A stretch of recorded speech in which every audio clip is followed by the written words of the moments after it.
Alright, hello everyone, thank you for waiting. It looks like we are into game now.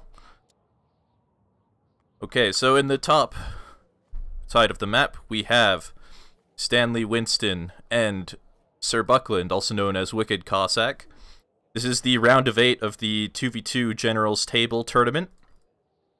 And their opponents will be Hazza54321, also known as, or sometimes referred to as the #1 team player at the moment, and Knuschelbär, his opponent, and I totally butchered, or his opponent, his teammate, and I totally butchered his, the pronunciation of his name, but I'm sure he'll forgive me anyway. So the matchup's going to be French and Japan for the side of Hazza and Knuschel against Japan and Dutch for the side of Stanley Winston and WickedCossack. Let me just adjust some stuff real quick.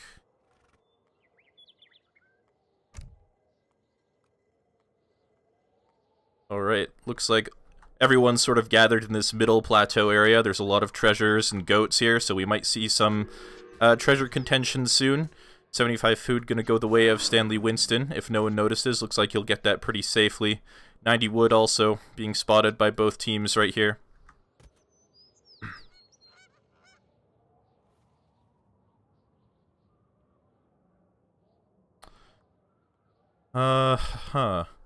So this is sort of an interesting matchup.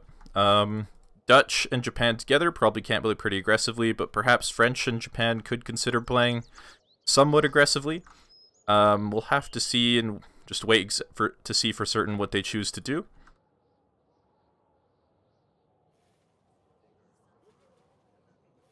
But yeah, looks like 90 wood is going to be started up by Sir Buckland. Thank you, Venny, for the subscription. And it looks like he will pick it up pretty safely. Will be a nice pickup for Dutch. Will help speed up that early bank. And we have a pause.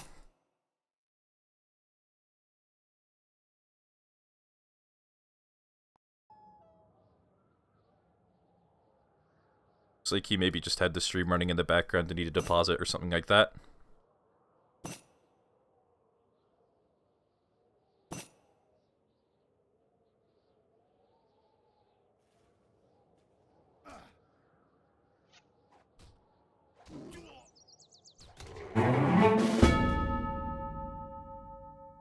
Thank you, Ice Team Mine.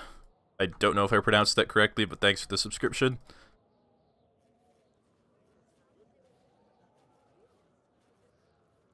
So something a little bit interesting about team games when you have an Asian civ on your team is deciding who ends up getting all the goats. Of course, it is nice for Japan. It does help you with your shrine gather rate, but you can also give it to your teammate, who will potentially build a livestock pen or otherwise gather it for also potentially a greater amount of food, but not as much of a long-term sort of thing. So it looks like Knuschel and Hazza have decided that it's better on Japan. Potentially one goat being stolen here by this envoy. He notices. And looks like WickedCossack is going to be holding on to one goat, and one goat going over to Stanley as Japan. Might just be holding on to this for when he needs it. We'll have to see if anyone chooses to build any forward bases, or if we're going to get into some kind of boom war with these civilizations. All of these civs can boom pretty hard. France maybe not quite as easily as other civs, but they definitely have booming options. Just throw up the fog of war.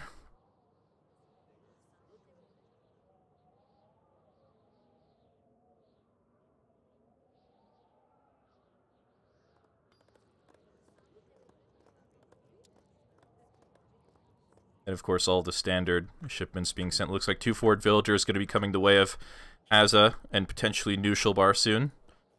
Could be that Hazza just wants to apply a little bit of pressure while Knuschel continues to boom. Force the other team to react a little bit. We will have to see exactly how that goes. He's going to be spotted by this... oh, sorry, he's not going to be spotted, but he's going to be spotted by the shrine, not by the monk, sorry. So they should know that these villagers are here.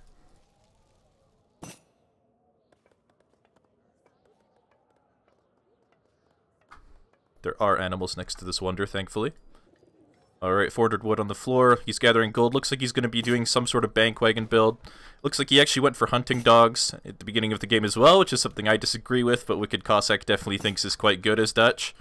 Going to be dropping a stable and 2 houses off this 400 wood, and then that bank wagon will be on the way. We'll see what the military building is for France. Looks like it is going to be a stable, just in a forward position to try and get some pressure down. And 3 forward villagers coming from Knuschelbär. That might be a little bit too many, but it will ensure that he gets that military building down rather quickly. Probably a misclick to bring 3. I imagine he probably wanted to bring 2, as that is the standard. Bank wagon is now out, going to be going down, shielding this gold mine in this hunt a little bit. And a market coming from Stanley Winston. No military building just yet. Probably going to drop military buildings off of the 600 wood. So pretty greedy start from him. And no military building for Knuschel yet either. Also waiting for that 600 wood. Going to be a barracks. 2 barracks. Pretty standard stuff. I imagine we will see the same from Stanley pretty soon. And then we'll see whether or not they choose to go for Yumi or Ashigaru. Will be the big differentiator in this 2v2 potentially.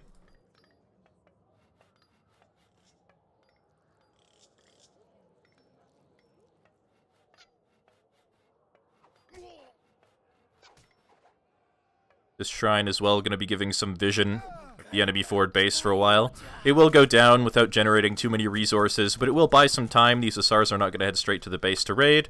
It'll give him some vision potentially of what Knuschel chooses to make if it stays up long enough, which I believe it should.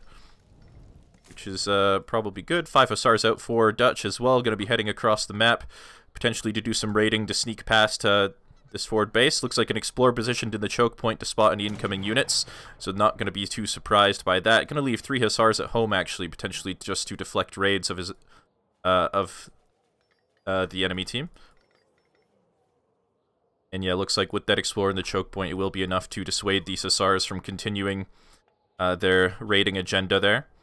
And yeah, full 10 Yumi, or not 10 Yumi, it looks like 8 Yumi in full line of sight of this shrine, so he knows exactly what Knuschelbär is going to be making. And 700 gold on the floor for Hazza. Looks like, just judging as a macro, that's just going to be used to create additional Hussars. Not going to be aging up just yet. Let's take a look at Dex real quick. He does have 600 gold, so you can use that to age up later. No team cards in the deck for Japan. No team cards in the deck for Japan for Stanley Winston either. So no Team Chunindo for late game or anything like that. Not a super big deal in 2v2 though. And looks like these Hussars will be coming in here. There's only 5 Hussars out for Dutch at the moment.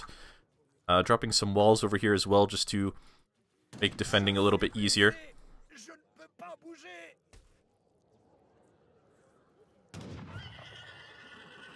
Looks like the Yumi will be moving up to join those Hussars. And we have Yumi out for Stanley Winston as well. So far, composition is going to be mirrored here. However, Dutch has to continue investing food and wood into those banks if he wants to remain competitive. So it's going to be difficult for him to continue massing enough Hussars to deal with France's Hussar mass at the moment. Hazza's got almost a 10 Hussar lead on him. This could be a pretty scary timing. Knusch has more Yumi than Stanley Winston as well.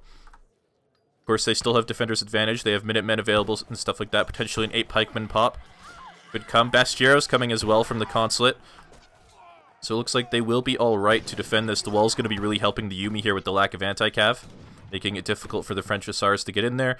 And with the Minutemen call, looks like that is going to be enough to force Hazza and Knusch to back off for the moment, at least to do some kiting. Force the Yumi out into the open past this wall. But they don't really have any incentive to continue chasing beyond that point, so this probably won't escalate just yet. Looks like some Ashigaru being added in as well from Knuschelbär just to make sure that they do have some anti-cav available. This bank could potentially receive quite a bit of pressure on the side here. A little bit more difficult to defend than the other buildings.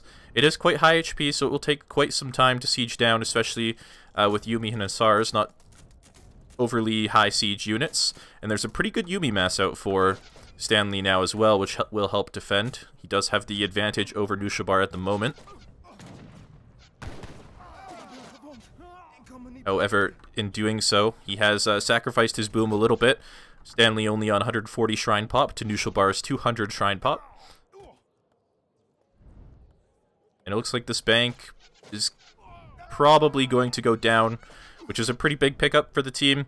It will also give Hazza quite a bit of experience towards his next shipment, although he's already sitting on one. Oh, actually up to this Fortress Age. Didn't even realize that WickedCossack was aging. He has almost no units. The Hussars are getting onto the Yumi, but the choke point is making it pretty easy for them to kite at the moment. Does he have any Fortress Age shipments? He has 9 Reuters and 8 Skirms. Could potentially send probably 9 Reuters on the way right now. And this is actually looking like a pretty solid defense with the Hussars coming from the stable, getting onto the Yumi. There are some Ashigaru on them at the moment, but they're not the greatest anti-cav, and there's not very many of them. And yeah, all of the French Hussars are down. Hazza is aging during this push, so there's not going to be a whole lot of reinforcing units from him, and they will be forced to retreat. So it is a pretty good hold. However, at the end of the day, it looks like WickedCossack only has 2 banks left. So his boom is definitely not looking great. Some Ashigaru heading up to the top side of the map during this fight, potentially to do some raiding, but no, looks... Okay, yeah, looks like they might be heading into the Japanese base here, potentially going to check that gold mine. No, okay, just going to be continuing towards the army, not going to commit to that raid. And the 9 Reuter shipment is out now for WickedCossack. Only 1 wood shipment so far this game. Potentially going to want to be sending 1,000 wood to get those banks up pretty soon. And this is a pretty nice pickup for him. Picked up quite a few Yumi so far, only lost 1 Reuter. Two Reuters now. And with Stanley coming in from the back, this could be a really strong counter push while France has no units from that age up. Looks like going to be dropping a second stable. Probably going to be transitioning into Dragoons to defend these Yumi, although there's not a lot of Yumi left to defend. And it looks like 10 Yumi and 10 Ashigaru just on the side here. Looks like he might be going for a raid again, I'm not sure. 1,000 wood out for Hazza, which will allow him to get up those town centers and stuff like that to compete with Japan and Dutch in terms of boom. While Knuschelbär tries to replenish his Yumi mass. Looks like both Japanese players are now aging. Going to be the Golden Pavilion for both players, which will allow them to get some pretty strong military bonuses, potentially military techs, although they're only useful for Ashigaru. They could be useful later in the game still. Few pikemen out from Hazza as well, going to be taking down these shrines on the western side of the map, potentially going to be moving up here at some point as well. Clear up these hunts, potentially for Knuschelbär to shrine or for Hazza to gather from at some point.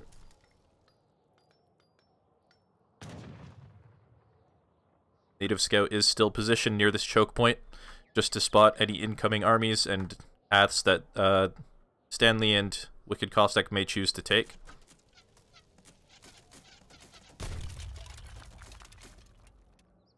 And looks like 2 Falconets are now out on the field. For Hazza, this will give them a slight advantage over the other team. They don't have any cannon shipments yet.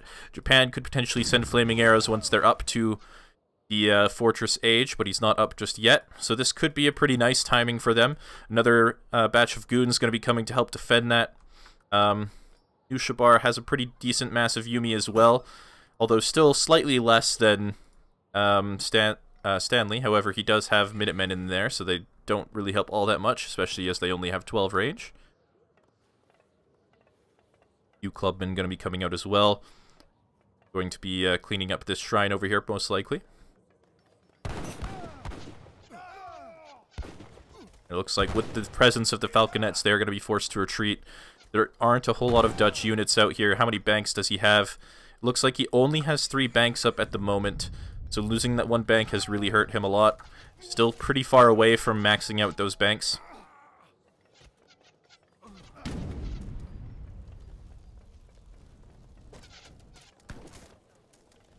Stanley going to be doing his best to try and stay out of range of those Falconets as much as possible while still being able to defend this barracks. Unfortunately, does eat 1 Falc shot, losing a few Yumi in exchange for that. No veteran upgrade in queue yet either, which will mean that he's probably not going to get veteran Yuumi from these Raxes. He's going to have to rebuild these Raxes, which will delay that upgrade even further. Not going to have a whole lot of reinforcing. Oh, actually, it does come in. Looks like it doesn't show up on the UI for some reason. It shows up for everyone else. That is a little bit strange. But he does get vet Yuumi in at least, so that's good for him. But it looks like this barracks will be going down. Second stable going to be coming up for WickedCossack. Will allow him to continue Ro8 production a little bit more easily. And a second town center coming down instead of banks. This is a little bit cheaper than building an additional bank or 2 banks. So it does sort of help his macro a little bit. He did have the food to make a bank though, so this is a little bit unorthodox for Dutch. But it will give him some map control over here over these resources, which is definitely something he's going to need pretty soon, which a bank will definitely not do. So certainly one option. A couple of clubmen going to be scouting over here onto this gold mine. CDB will react, just going to shoot them. Not in too much danger, but they will buy some idle time. Going to be retreating towards these other CDB before they shoot that. Looks like some cuirassiers being added into the mix as well. And cavalry combat being added in from Hazza. They will be spotting this TC pretty soon and will be potentially applying pressure to that with these falconets and with the rest of this army. Going to be dropping down a shrine on this hunt as well, just to make it a little bit harder for WickedCossack and Ward to gather from that. Sorry, not Ward, Stanley Winston.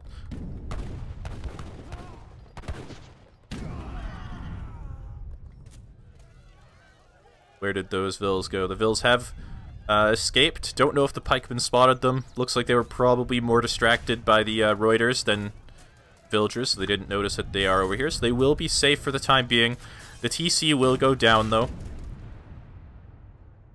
Looks like a wall going to be established on this choke point here, just to make sure no more pesky clubmen sneak through to try to raid this gold mine. And villagers going to be migrating from the top side towards hunts on the middle of the map and the southern side of the maps.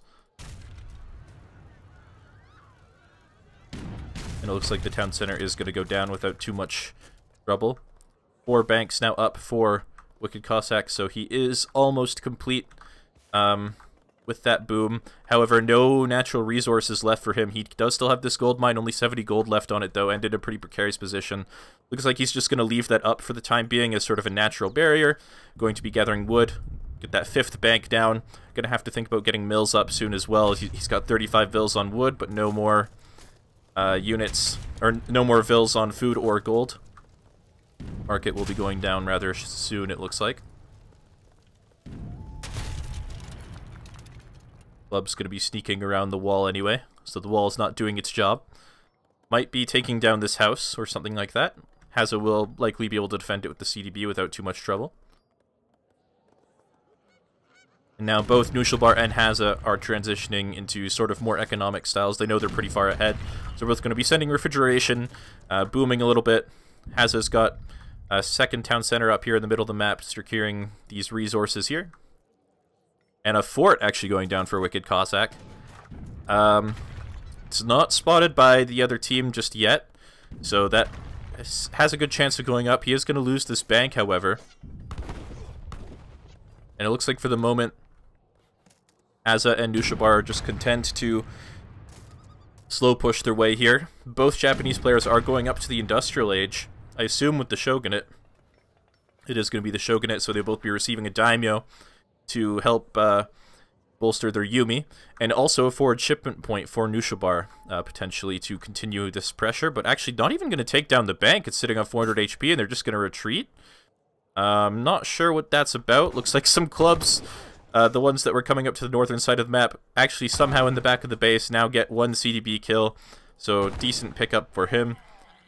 But these 2 cuirassiers do manage to find the villagers that had escaped earlier and do clean those up. Likely were spotted by these shrines. Some more vills as well going to be spotted on this gold mine and cleaned up as well.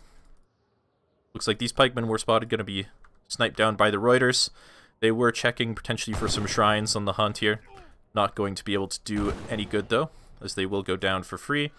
But yeah, this bank does stay up, which is quite good for them. Mill's now up for the Dutch player, and he's got about 40 villagers, so he's actually pretty close to max eco at the moment. If he wants to expand the eco, he's going to have to think about going to industrial for factories or investing into banks. This is the point in the game where actually Dutch will start to fall behind from other civs in economy if you don't continue to invest in that. He did send refrigeration, so he is sort of set up on these mills a little bit, but it will be a little bit more time before he can continue booming. Looks like Hazza is almost up to the industrial age as well himself, which will give him access to those guard gendarmes, which are, of course, quite scary. Not as scary as Imperial gendarmes, but getting pretty close. Gonna be sticking with dragoons for the moment, though. We'll see if that changes. Switch over to text being researched a little bit just to see what's going on. Looks like tempo reform is going to be coming in for Stanley Winston. That is the shrine upgrade that will make them quite a bit stronger, makes them gather quite a bit faster. No tempo reforms in for Knuschelbär at the moment.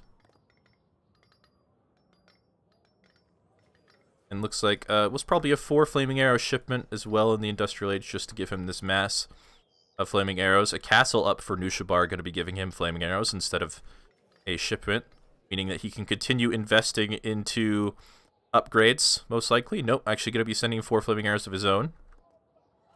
But this will potentially give him the flaming arrow advantage, which means they will have an easier time fighting artillery masses. And it looks like, yeah, Hazza going to be switching mostly to those gendarme cuirassier units. Cuirassier? I don't know how to pronounce it. I'll just call them gendarmes for the moment. And Hazza also got a factory now. Gonna have to think about switching to mills and plantations pretty soon, as resources are starting to run thin. He's got a lot of vills on this hunt here, but not a lot of hunts left other than that. There's a couple of animals down here he could potentially use. Could potentially deny Knuschelbär some hunts if he does that, though. But perhaps still worth it. Gonna be using this gold mine for the moment, though. And yeah, it looks like now that they've sort of established their tech in the 4th Age, Buckland, WickedCossack rather, whatever his name is now up to the industrial age, but he's not up just yet, and that's going to be the signal to go. They know that he has to be thinking about aging up if he wants to remain competitive in this game, so this is going to be the time to go. He is putting up a wall at the moment, but I think it did get spotted by Hazza, so it likely will get denied. So this wall here, we're not going to be go up, but this choke point is still going to be defended rather easily by this this fort, but with... Looks like he didn't repair the bank. Sadly, that will go down instantaneously. And the wall will go down without too much trouble as well.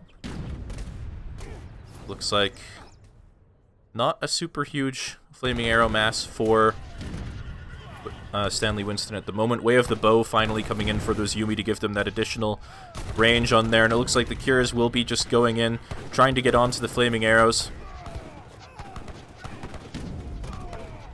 They do manage to pick up one, and they're going to be jamming their way in between the Reuters and the flaming arrows. Another flaming arrow going down. All the flaming arrows going to be going down, and that's going to leave a huge advantage for Hazza and Knuschelbär. And it looks like they will be picking up this first game. The fort is, of course, adding in some additional fire, but it doesn't do a whole lot of damage. It's focused on the flaming arrows at the moment, but I don't know how much longer it's going to stay up. All the flaming arrows and falconets are now focusing that down. Yumi have completely forced away the enemy army, and WickedCossack is up to the industrial age now, but perhaps a little bit too late. Military unit count is heavily in favor of Knuschel and Hazza at the moment. Scores quite heavily in favor of them as well. And it looks like this first game is most likely going to be going the way of Hazza and Knuschel. Looks like the Dragoons, having not seen any cavalry, going to be heading into the main economy of the Dutch player here just to harass him. Going to be forcing the Reuters to retreat, but no, looks like WickedCossack has actually resigned, and they call GG. So the first game is going to be going over to Hazza and Knuschel.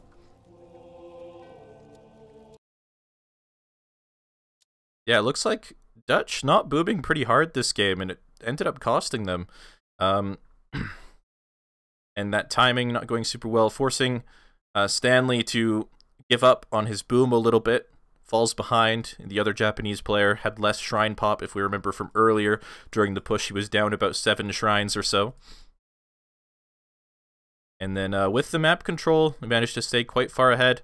And WickedCossack never really had his economy get going, and as a result, they just sort of slowly fell behind, and eventually they managed to pick up the win.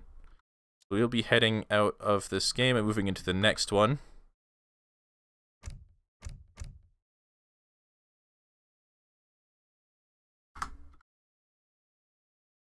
Just give me a moment here.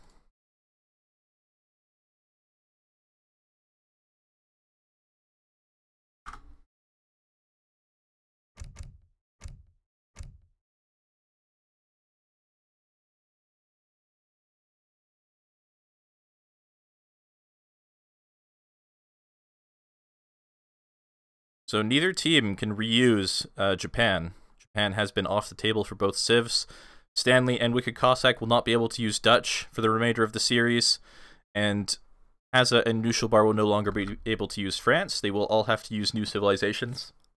And the next map is going to be Cascade Range, something a little bit more aggressive than the previous map, so we'll wait and see what they choose to pick on there.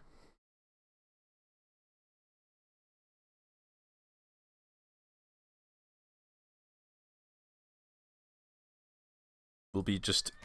Oh, did I get invite spammed? I didn't even see what happened.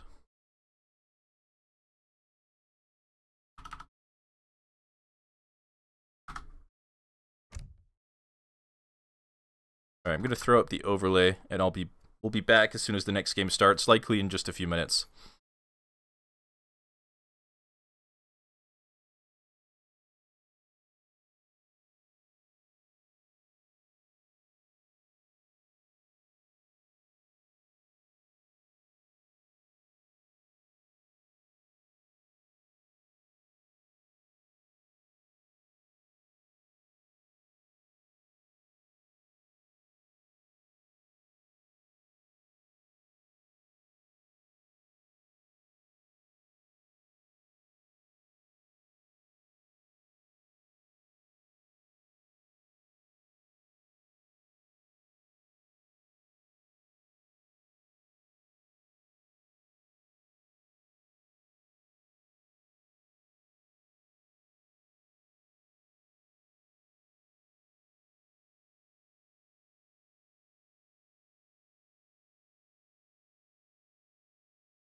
Alright, sorry for the wait, everyone. Looks like we are finally ready to go, and there shouldn't be any more delays through the rest of the series either.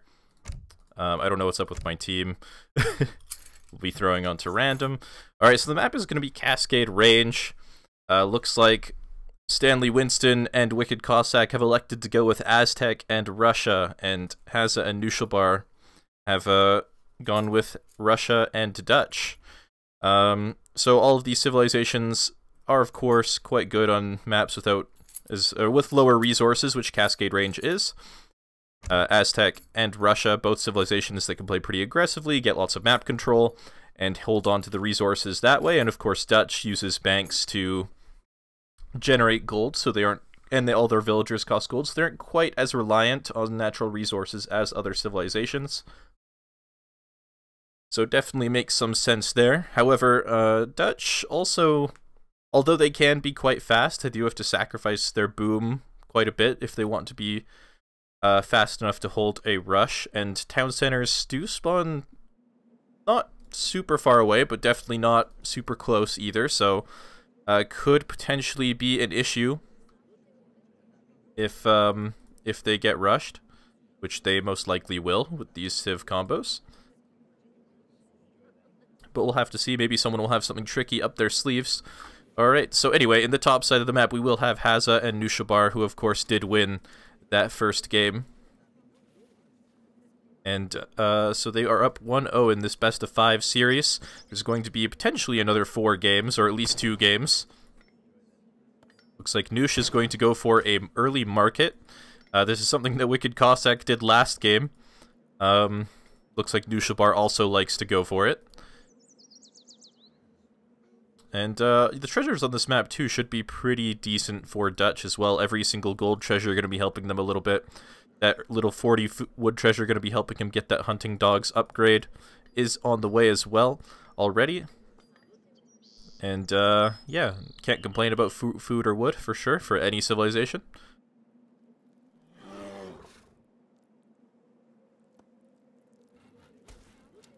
Just fix the sound a little bit.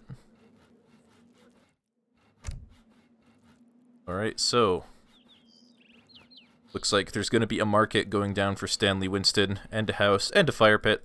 Going to be getting all of that nice early infrastructure up to help give him that little boost to economy in the early game. Looks like he's got Villa on food or wood, chopping away to get to that 50 wood. With the help of that 40 wood treasure. He's only sitting on 30 coin right now, but I imagine that he probably anticipates finding gold treasures, so once he finds a gold treasure, he will use that to get his hunting dogs upgrade. And yeah, he is walking towards this 20 coin treasure right now to give him the 50 for the upgrade. No, actually going to be letting his teammate take it. His teammate also sitting on resources for hunting dogs, actually, so he's going to allow him to get that. Which probably makes sense because Russia sometimes has trouble aging up with 14 villagers without idle time, and that hunting dogs will help him get that a little bit more easily, whereas Aztec doesn't really need it as badly. And there's another 30 coin treasure over here anyway, so he'll be picking that up and getting hunting dogs just fine. Let's take a look at the players' decks real quick. Nothing too unusual here. Team 3 Villagers, of course, a very good card in 2v2s, 3v3s, and 4v4s. That's going to be a nice card for them. Looking pretty standard so far. Again, also pretty standard. And pretty standard for Knusch as well. One thing for Hazza is he does have the spice trade upgrade in his deck, which is interesting on this map because there's a lot of berries outside of your base as well. You can see 4 berries there, another 4 berries here, there's probably berries in the middle, yep, and so that spice trade upgrade will basically help him on those berries.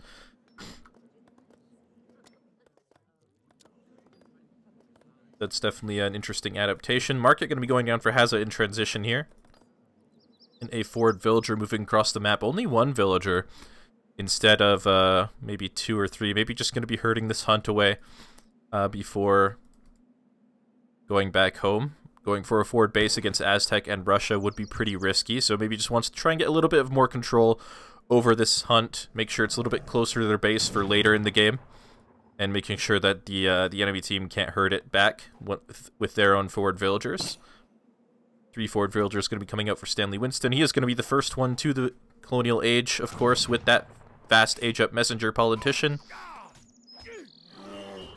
And looks like Stanley just going to be walking away from this explorer fight for some reason. Perhaps just going to be looking for the forward base. Going to be spotting out this walls and this blockhouse going up. So you'll know that they are going to be playing relatively defensively. First bank going to be going up for Knuschelbär as well. Walls as well. Going to be coming up for him. Probably going to finish off this last segment in a moment.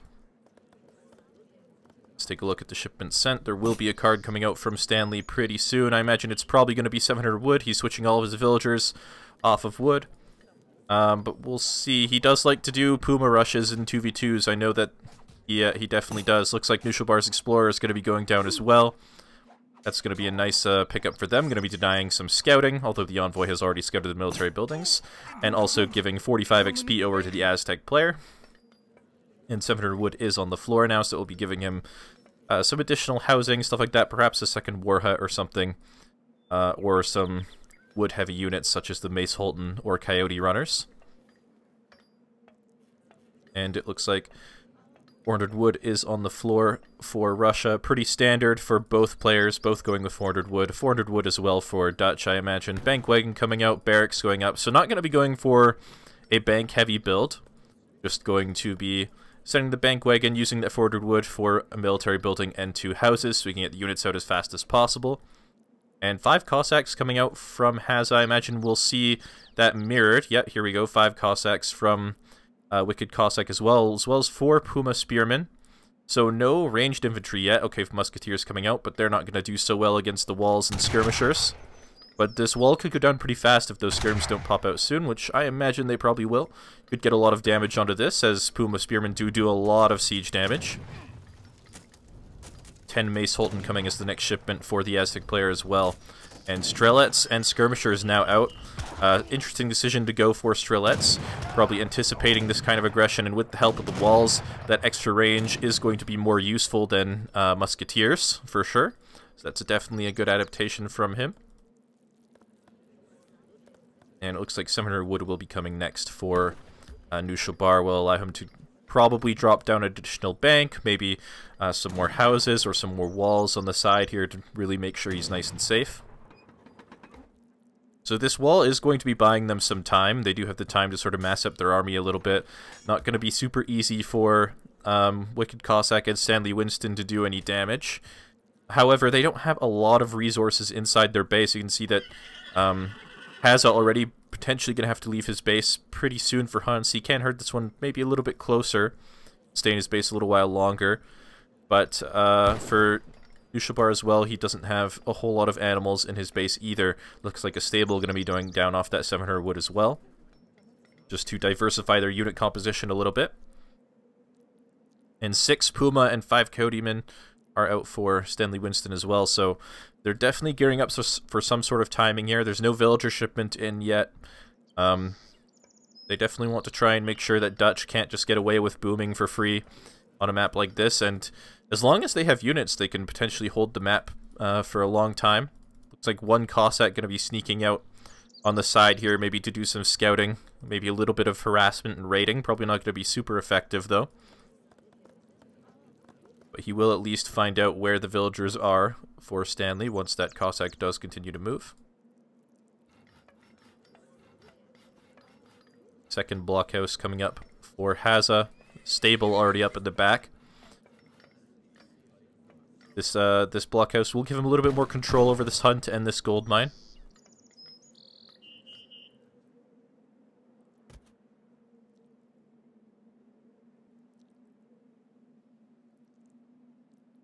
We'll have to see what this team is waiting for. Another shipment is on the way for both players at almost the exact same time, so we will be seeing potentially 2 more military shipments, which could finally be go time. But actually, as a Knuschelbär, 8 pikemen is out, and they're going to be pushing with that 8 pikemen with a decent mass of skirmishers and strelets to keep the range advantage here. But the Cossacks are in. There's not a whole lot of anti-cav aside from these 8 pikemen. Could potentially just get focused down. And there's a lot of Coyotemen, a lot of Cossacks out here. but they do have the gate. They're not super far away. Looks like they will be getting in there pretty easily. The pikemen will be dropping. A few other units going to be dropping as well. Second gate going up just to make sure the units can escape pretty easily. 13 Strelets and 5 Coyote shipments coming out for Aztec and Russia, but they will be forced to retreat once they approach the safety of this wall. Coyote's going to move off to the side, try and do some harassment. They're going to spot this blockhouse and probably be forced to run away. But so far, not super effective pressure here from Aztec and Russia. But again, the clock is ticking. First gold mine for Dutch is already out. He is on to his second gold mine. Gold mines on this map, of course, only have 1,500 gold instead of the usual 2,000 gold from a silver mine. So this is not going to last quite as long. Hazza's is as well down below half of its usual whatever the word is. He's on berries now as well instead of on this hunt. And there's not any hunts out here as far as he knows of. No, okay, no animals out there. So actually, the next closest hunt for Russia is in the middle of the map, right here. Or over here in his teammate's base. So he's actually going to be on berries potentially for the rest of the game. Team 3 villagers coming up for Stanley Winston. Going to be helping with that 6 villager shipment in total. But this is definitely going to put them on a little bit of the back foot.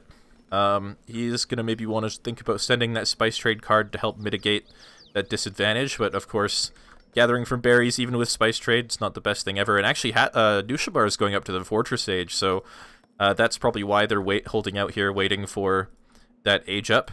Those veteran units will be pretty helpful once up into the fortress age. Looks like some Cossacks doing some raiding as well. Going to be picking up at least 2 villagers.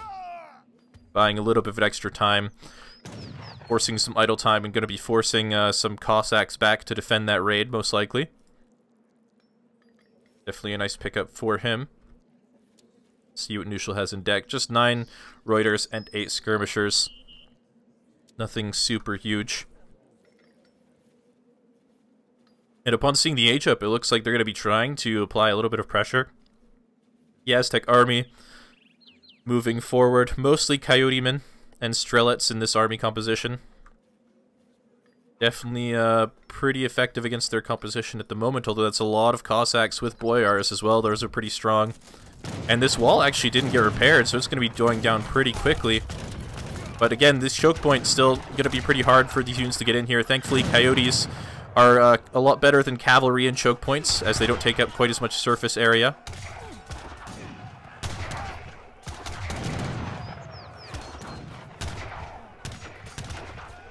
And it looks like they are actually just going to be forced to retreat. 9 Ro8ers going to be popping from the town center, potentially. Yeah, Minutemen out as well already.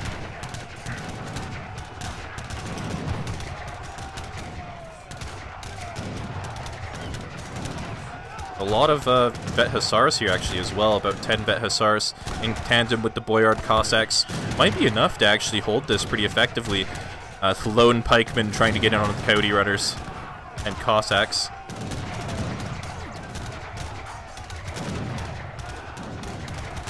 And yeah, it looks like they are actually going to be holding this pretty effectively.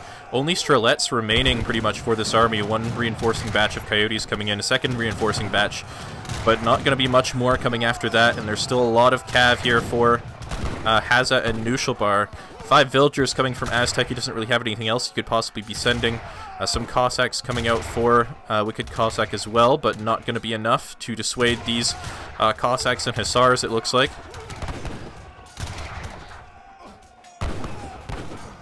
But just going to be trying to continue cutting back to the safety of this blockhouse and this war hut. In the meantime, there is one Cossack raiding these villagers. Stanley Winston not noticing that at the moment, going to lose at least 1 villager to that. Potentially more. More Cossacks and Coyotes coming out to try and defend this. Going to be pushing in past the blockhouse and the war hut, but there's no unit shipments that can be popping from here. Only military units that can be trained. So not super risky.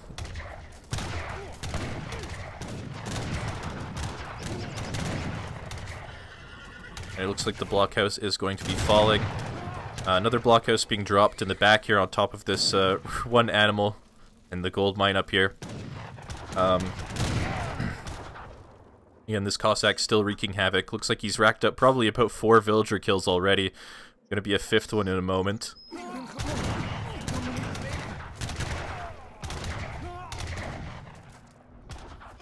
Blockhouse does fall. Another batch of Cossacks coming out, but the Reuters are going to be enough to defend that. Few pikemen as well, there to dissuade it, along with the Hussars. Coyote's going to be coming in. Not going to be super effective in this low numbers. In these low numbers, probably. Cossack still killing villagers. He's quite a bloodthirsty man, and that's going to be the GG.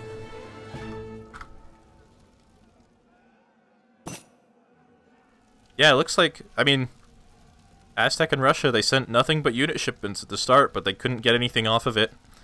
With these walls and the skirmishers and strelets behind it with the extra range, makes it very, very hard to push these walls. And even though they forced them off of natural resources and has us on berries the entire time, looks like it wasn't enough to win them the game. And yeah, very nice hold from them too in that choke point with the veteran Hussars and the Boyard Cossacks. And they're going to be taking the second game. So we'll be jumping into game number 3 shortly. Just want to look at how many villagers that Cossack killed. Looks like he went down from 38 all the way down to 30 villagers. So 1 Cossack raid. Pretty strong, apparently.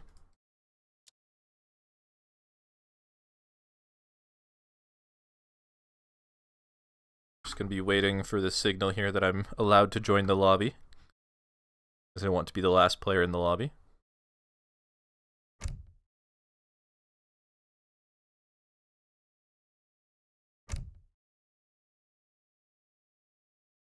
Apparently, not quite yet.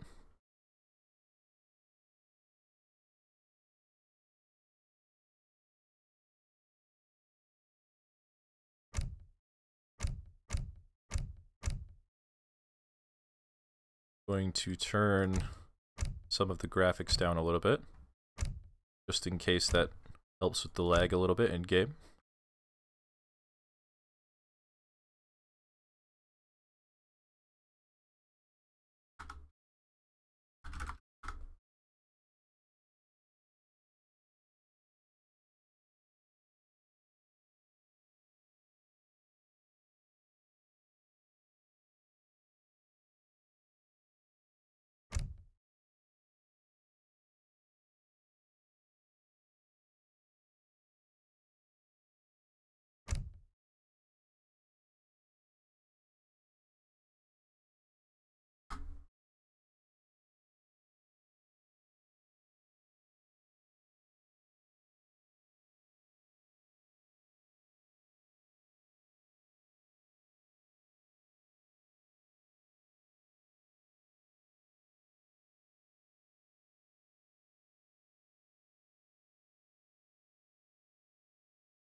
Let's try again. The next map is going to be... Nope. Still no Stanley Winston in the game just yet. Next map is going to be Deccan. So open to a little bit more interesting strategies for sure. I remember in my 2v2 match with Kaiser against Prince and Conqueror, they let Conqueror do some tributing for a very aggressive rush. Could potentially see something like that.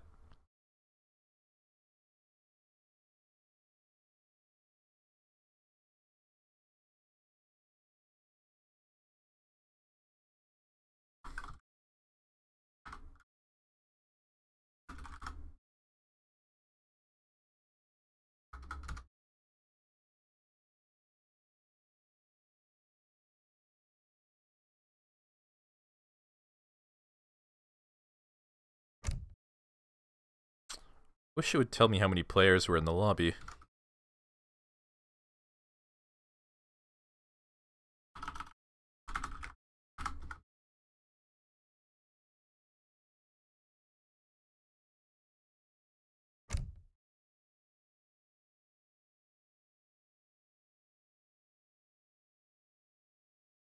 Alright, there we go. Looks like players probably just decking. Since we're not on ESO, their usual home city decks are not saved. Alright,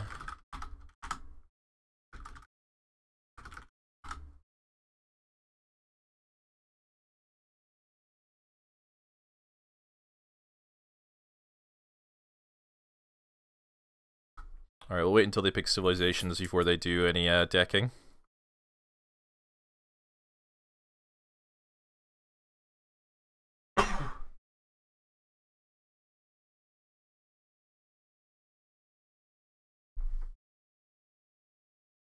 Alright, looks like Hazza's team going to be picking British as their first civilization. Stanley Winston and WickedCossack continue responding with India. Both, of course, quite strong civilizations on Deccan. Brit, of course, gets a lot of extra wood, which means extra manors, extra villagers. Gives them a very, very strong early economy. India, on the other hand, doesn't have to gather any wood in the early game. They just have to gather food, as they have more than enough wood to make villagers until they can age up. Then drop a very early agri fort in the middle of the map, or perhaps a Carnimata back at home if they want to be a little bit greedier.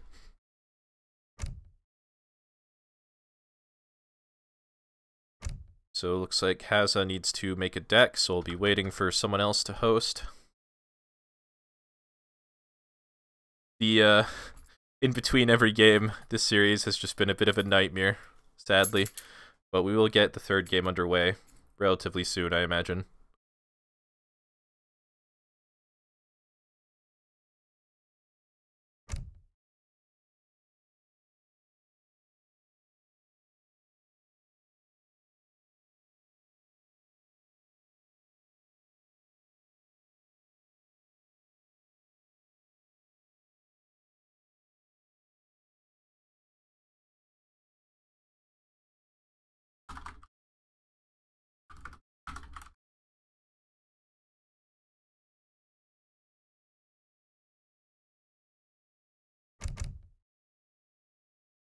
Looks like all the players just making decks at the moment, so we're just gonna have to sit and wait for a little bit.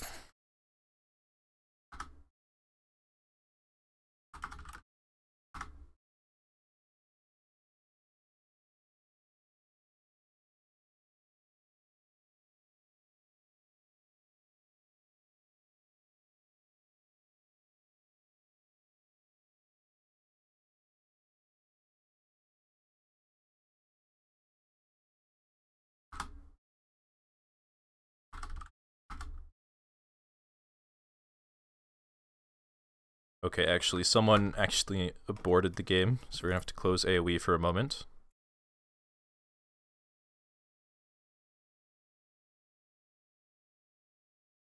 So you guys will have to enjoy the black screen of death for a couple of minutes here, while we get all the players reorganized and restart the game.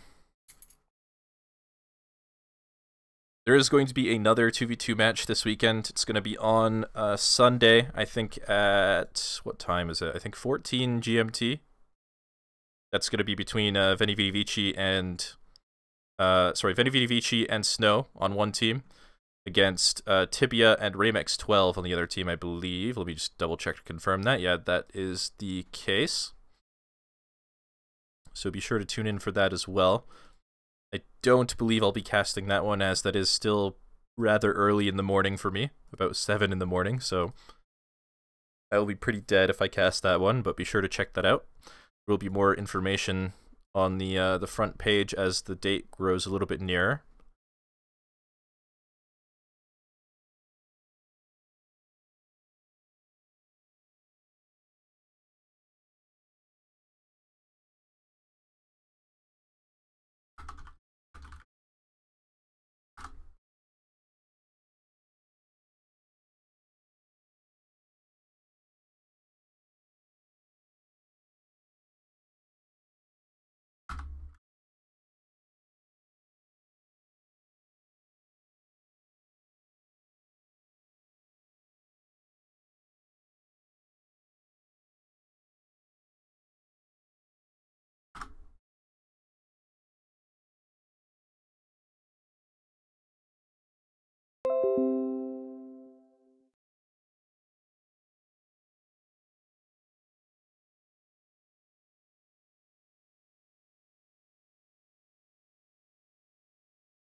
Okay, finally going to be getting back into game a little bit.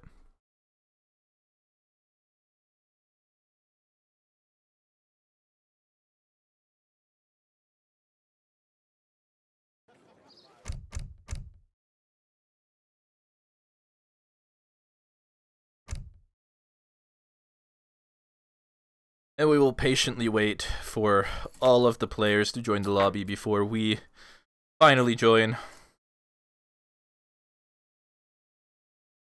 Everyone is super slow.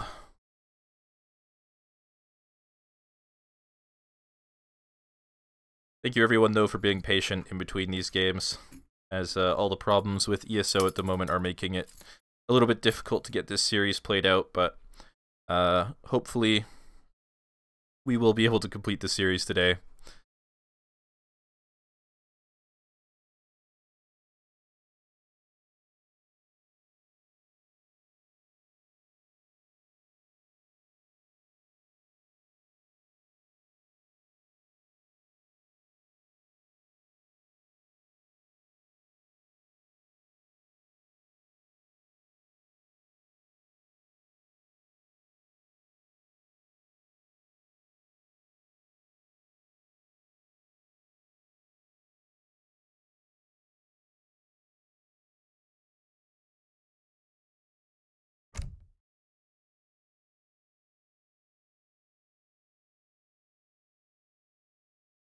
Okay, here we go.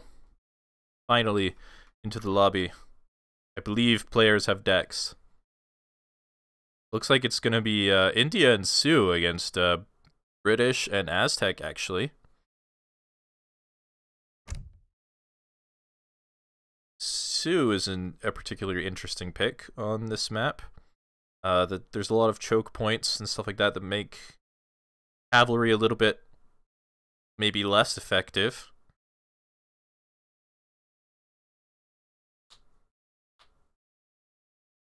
I'm not really sure how they benefit from the early crates. I suppose that they can grab they probably can grab a market pretty easily and a trading post, maybe even 2 trading posts actually, so could actually be quite good for them maybe.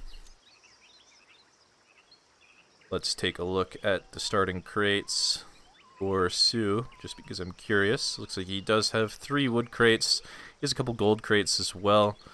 So he could actually, could definitely go for a TP in a market, maybe even go for a TP market and then buy some wood to get another TP.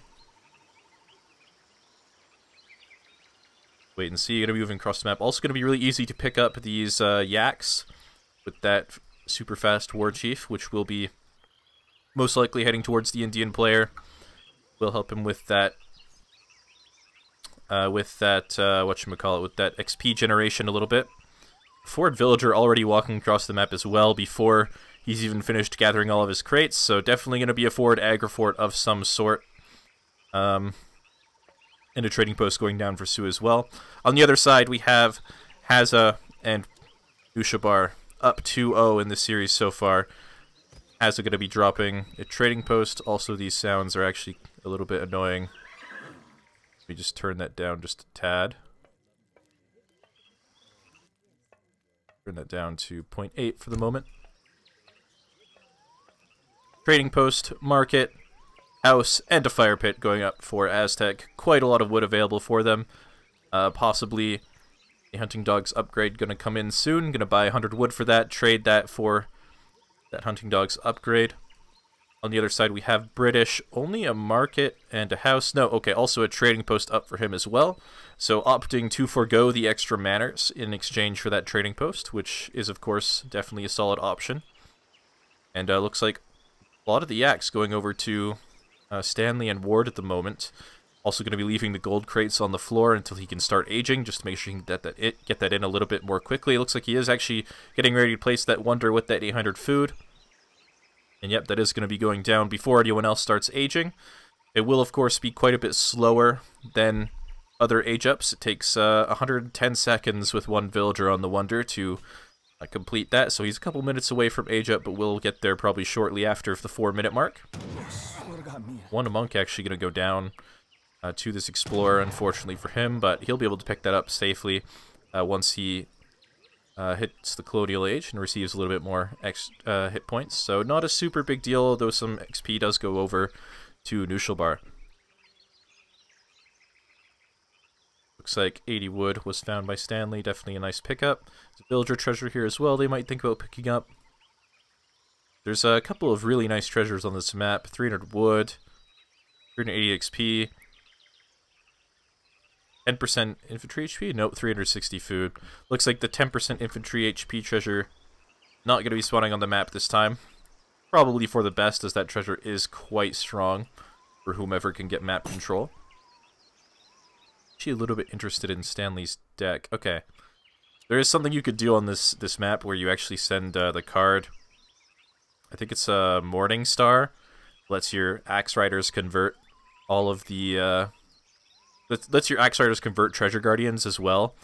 So you can actually convert a lot of these really powerful Guardians, like the Thuggies and stuff like that. It's kind of a gimmicky card, but it can work on this map for sure, as there's quite a few good Guardians. Not going to be going for that this time around, though.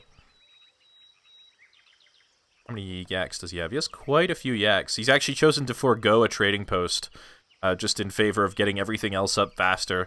Those yaks will help compensate for the lack of a trading post a little bit.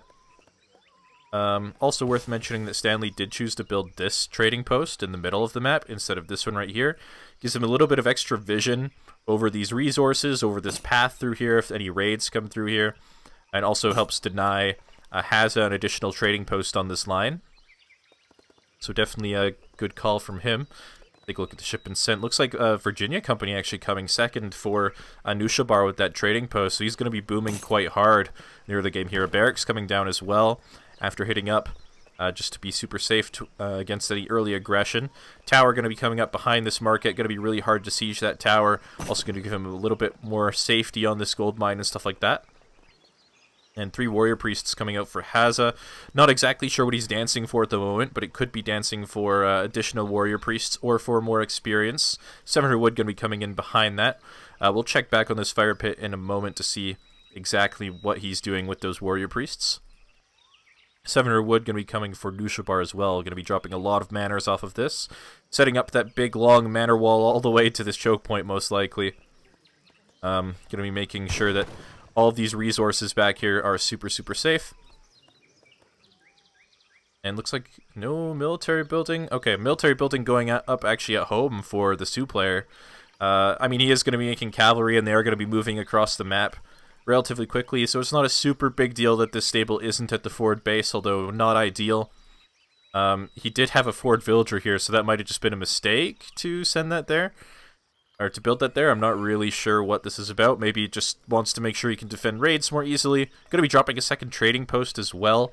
And the wood trickle card going to be coming in for India. Going to be dropping a consulate behind that as well. Typical Wicked Cossack Indian stuff. So yeah, both teams not really going to be playing super aggressively. A 10 Mace Holton shipment going to be coming out for Hazza. Looks like he has just been dancing for experience with these warrior priests, as he only has the 4. This is maybe a little bit of an overreaction. They haven't really scouted any units from Stanley Winston and Wicked Cossack just yet, but it will ensure at least that they are safe against any pressure that, as we know as the observer, is not actually coming. And meanwhile, Knuschelbär, 5 settlers coming behind this, still gathering wood, up to 130 manor population at the moment. I imagine that will continue to grow with this Virginia Company card for a while longer. And 300 export going to be coming as the next shipment for India. We'll see if he allies with the Ottoman consulate. It's going to be Ottoman consulate, so he will likely be grabbing those villagers from the consulate soon. Yep, it is going to be the villagers. So very, very greedy start from him. And Team 3 villagers coming for Hazza.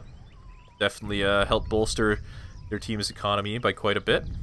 And actually, no units out from Sioux just yet. Okay, a few bow riders, but 700 gold on the floor. It looks like he just gathered it up, so he is actually going to be aging, so very fast age up here. Not a super huge army from Hazza and Knuschelbär just yet. This age up could potentially catch them off guard. And it should be pretty hard to push into this Agra fort once he ages up. They might be able to defend this pretty easily with the help of the Ottoman Minutemen and the Agra fort and the extra range on those Gurkhas. And here we go, the age up is in. We'll see how they choose to respond to this. Looks like no commitment to any push or anything like that just yet. Another villager shipment coming out from Aztecs at the moment. It looks like they're just going to be content to maybe follow them up into the Fortress Age or something like that. Stable going to be going down for British as well. Going to help them diversify their unit composition just a little bit. And looks like they're going to be picking up this 300 wood treasure in the meantime with that army. It'll be pretty nice for whomever picks that up. Looks like it is going to go over to the Indian player, who does, of course, spend a lot of wood. And 4 Axe Riders coming out. Veteran upgrade is on the way for those Axe Riders, and a 5 Axe Rider shipment. So far, I mean, these Axe Riders are going to be stronger than Colonial Axe Riders, but he's not going to have as many as he would have had if he'd stayed in Age 2, at least not just yet. Going to be waiting for another military shipment before he really eclipses the military potential of what he would have in the Colonial Age. A wall going to be going down for Hazza as well, so they're definitely not going to be committing to any sort of push to try and punish this age up at the moment. Ooh, this could be a couple of dead villagers potentially. Another wall going up here, going to help dissuade any raids from coming through this path. Looks like he's not going to find the villagers up top, but he might catch a villager here. Looks like she will be going down, and then he'll just be getting out of there before those units can respond.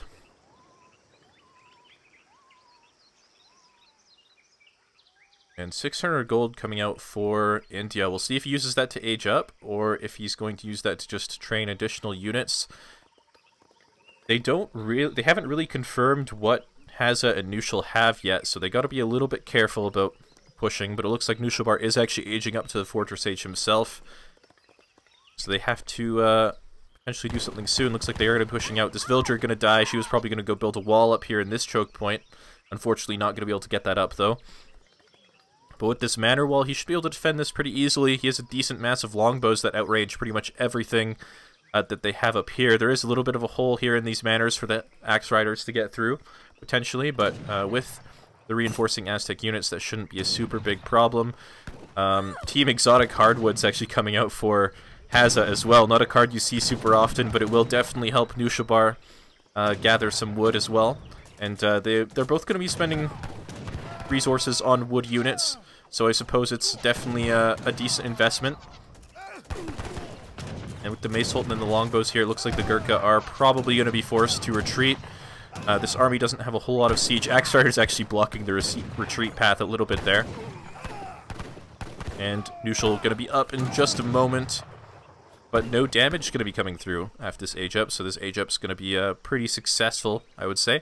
5 Hussars coming out behind this. Could potentially be sending a 2 Falconet shipment or something like that. Or 10 longbows. Most likely the Falconets will give them the easiest time of defending this, while also potentially the best counter push. Looks like the Axe Rider is going to be forcing their way in there, getting onto the muskets. Not exactly where he wants to be. He can't actually retreat either. There's no path to retreat, so he's just going to be forced to fight this. Gurkha behind this is going to be fighting as well, but there's not a lot of Sioux units here at all, really. Not going to be super effective. Reinforcements have to come all the way from home instead of the forward base. It's going to be a long time before Sioux has additional units up here. And he is trying to escape with some of these units. The Gurkha are pretty committed.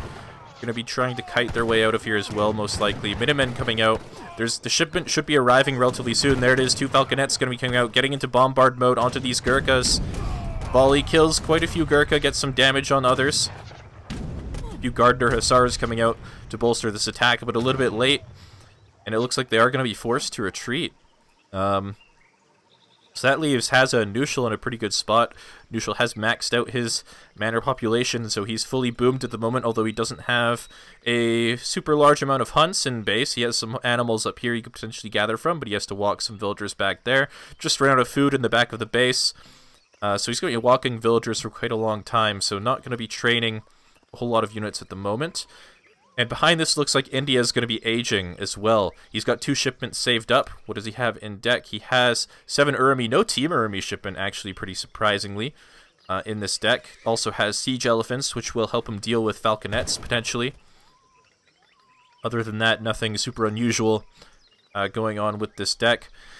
We'll see how effective this timing push is. Looks like some wielding a gate just so they can walk through there.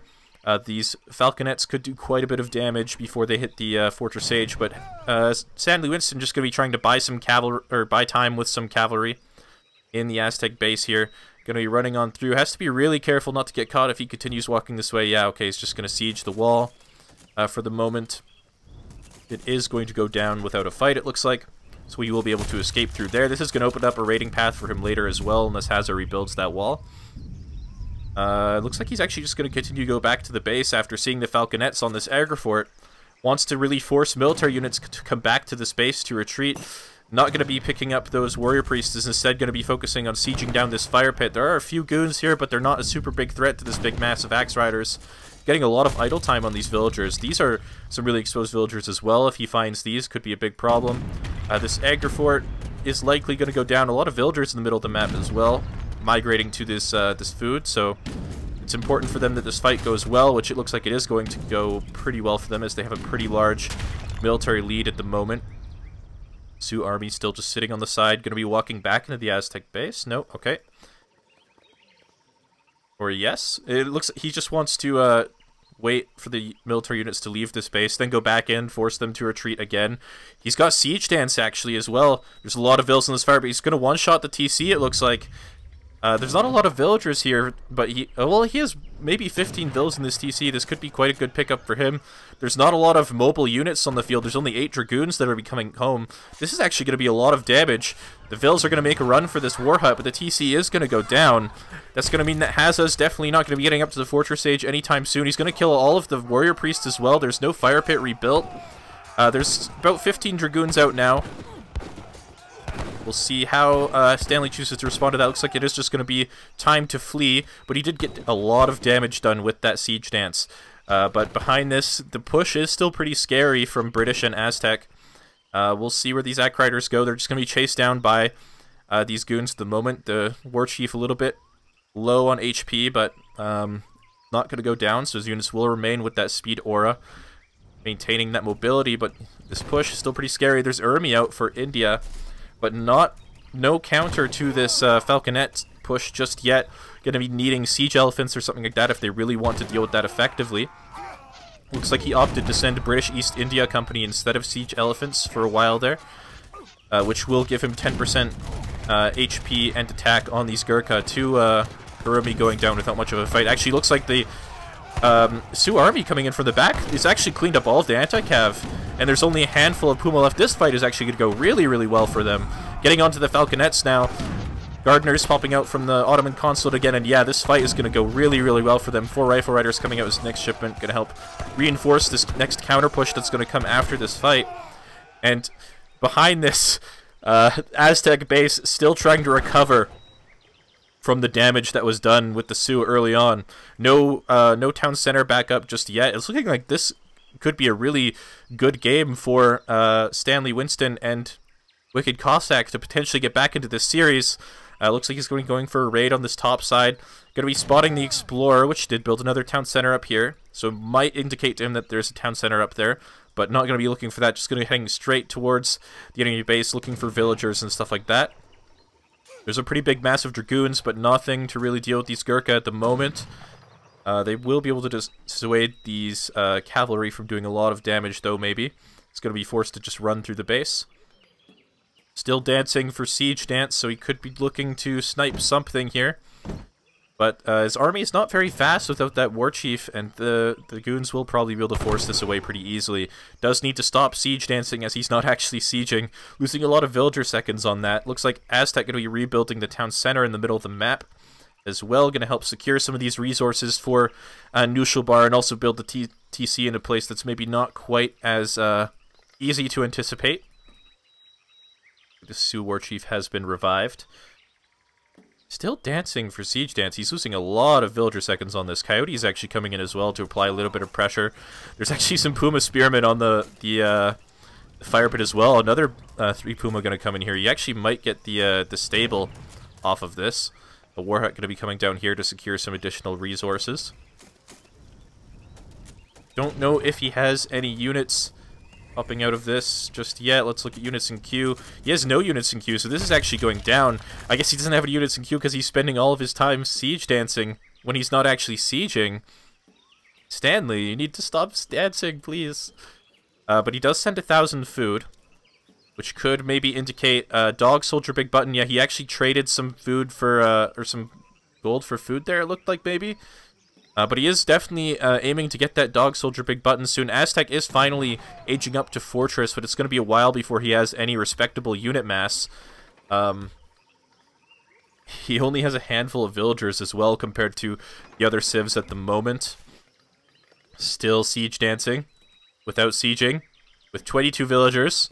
24 villagers. Please, stop. Alright, Industrial Age, actually, for British. Didn't realize he was aging. What does he have in his deck? He does have the Infinite 2 rockets. No 3 rocket shipment. So that will give him more rockets over time, but the initial rockets will not be as impactful as they would be if he had 3 rockets. Also forced to gather from berries at the moment, both at home and out on the map. A second layer of walls placed here, but not safe to walk villagers up there to construct that at the moment. Some idle villagers on these berries being pesky. And, actually... Oh, sorry, it wasn't British that was up to age 4. I'm sorry, it was India that was up to age 4 with the Charminar Gate. That's going to give them the extra Mahouts. Mansabdar Gurkha going to come out. Going to give him an extra 10% HP and attack on all of these Gurkha as long as that Mansabdar remains alive and in range. Looks like there is potentially going to be a push onto this base. Still siege dancing, so this TC will go down after spending thousands and thousands of villager seconds on this dance. It will finally accomplish something. And the town center will go down, but not before Hazza actually reaches the next age. Unfortunately, looks like they actually do have a decently sized army here to try and defend this. Sioux, of course, not training units for a long, long time. Coyote's still in the base raiding as well. Stanley not paying attention to this is going to save that, but two villagers do go down. Meanwhile, the fight, there's still a lot of dragoons up. There's only one Mahout's going to go down. This was looking really, really good for Stanley and WickedCossack a moment ago, but suddenly it seems like this siege dance has really hurt the Sioux economy by quite a bit. He's finally rebuilding his stable. 10 Urumi shipment with that Mansabdar Urumi going to be coming in will help continue this push. They did manage to come out ahead in that fight, barely off the skin of their teeth.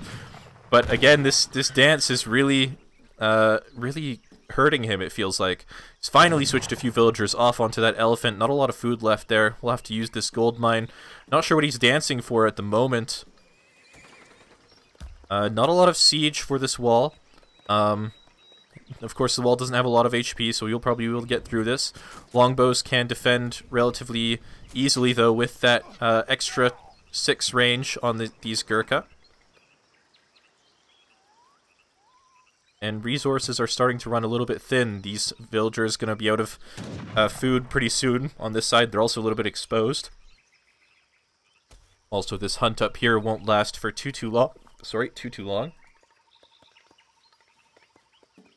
And still no town center, but going up finally in the south side of the map.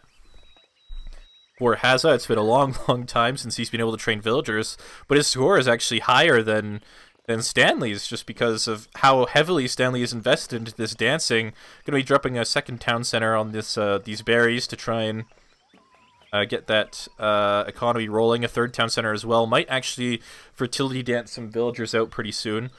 Is there a fire pit? There is a fire pit up for Aztec. He is dancing for those warrior priests, so he's trying to get some of that economy back that he lost earlier. And it looks like there's going to be a push into the south side, though, from the Indian army. There are some walls here to dissuade them, but not for very long. But not a whole lot of stuff for them to really do if they get into this base, to be perfectly honest. There's a lot of houses and stuff you could kill for sure, but no villagers to speak of aside from on the fire pit that will be able to escape pretty easily, probably. It's mostly the south side here that he needs to be concerned about. Losing this town center would be a pretty big blow to his economy, as well as losing these villagers. And the gold mines. Thankfully for him, they don't actually know that this exists at the moment. Looks like he's going to be walking down to this town center, though. Finally switched over to the British consulate. Has also established rice paddies back at home.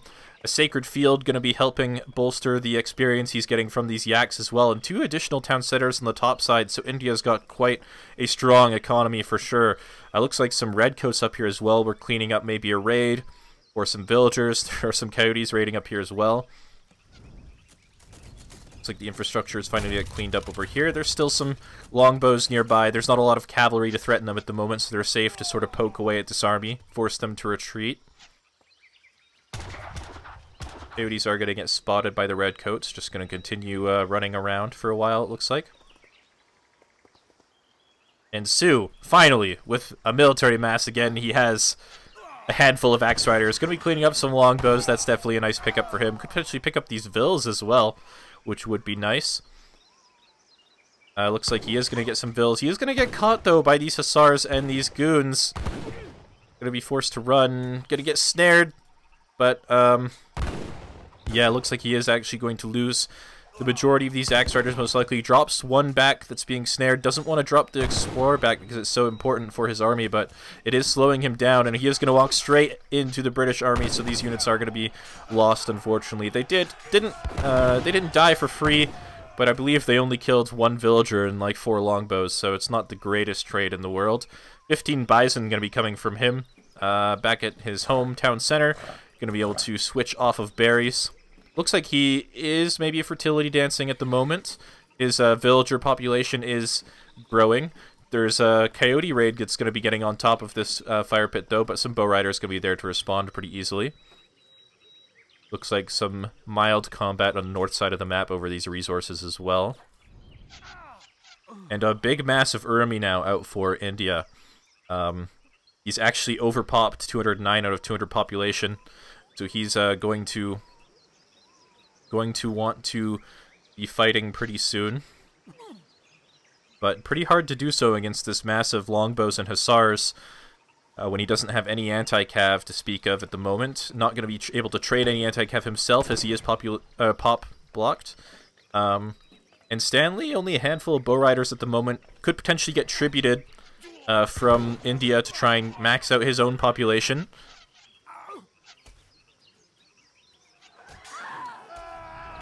And it looks like a lot of Sioux villagers going to go down next to this war hut, unfortunately.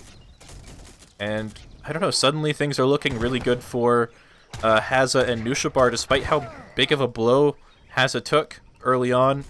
It seems like he's mostly recovered, whereas Stanley has only hurt himself with the siege dance earlier in this game.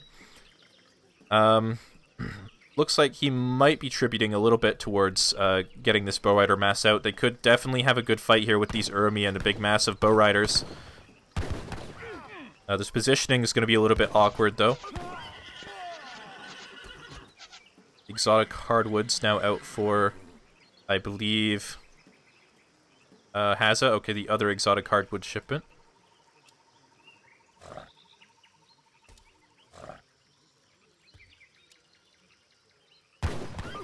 And it looks like, yeah, they are going to be trying to push out of their base here. Still some mild combat at the top here. Royal Mint coming out from Indian player to help bolster his economy a little bit.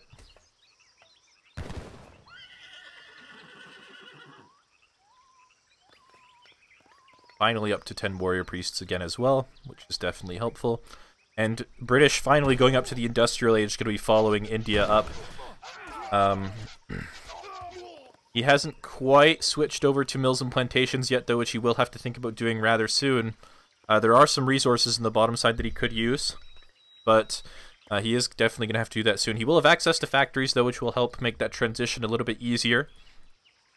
But this push is coming. Looks like Sioux has finally maxed out their villager population, maybe, or come close to it. Definitely a lot of villagers. He's also going to have to think about transitioning to mills and plantations, potentially a town center going up very aggressively in the middle of the map, but no one seems to care about the middle of the map anymore, so might be safe. Actually, also building the Udasi Temple. What do they have at the Udasi Temple? There is a 10% upgrade for rice paddies, mills, and plantations, which will of course be good for his economy, and that's pretty much the only useful upgrade, but definitely something good to pick up at this stage in the game. Might actually get denied, though, by this Aztec army. That's pretty unfortunate for him that these units happen to be here.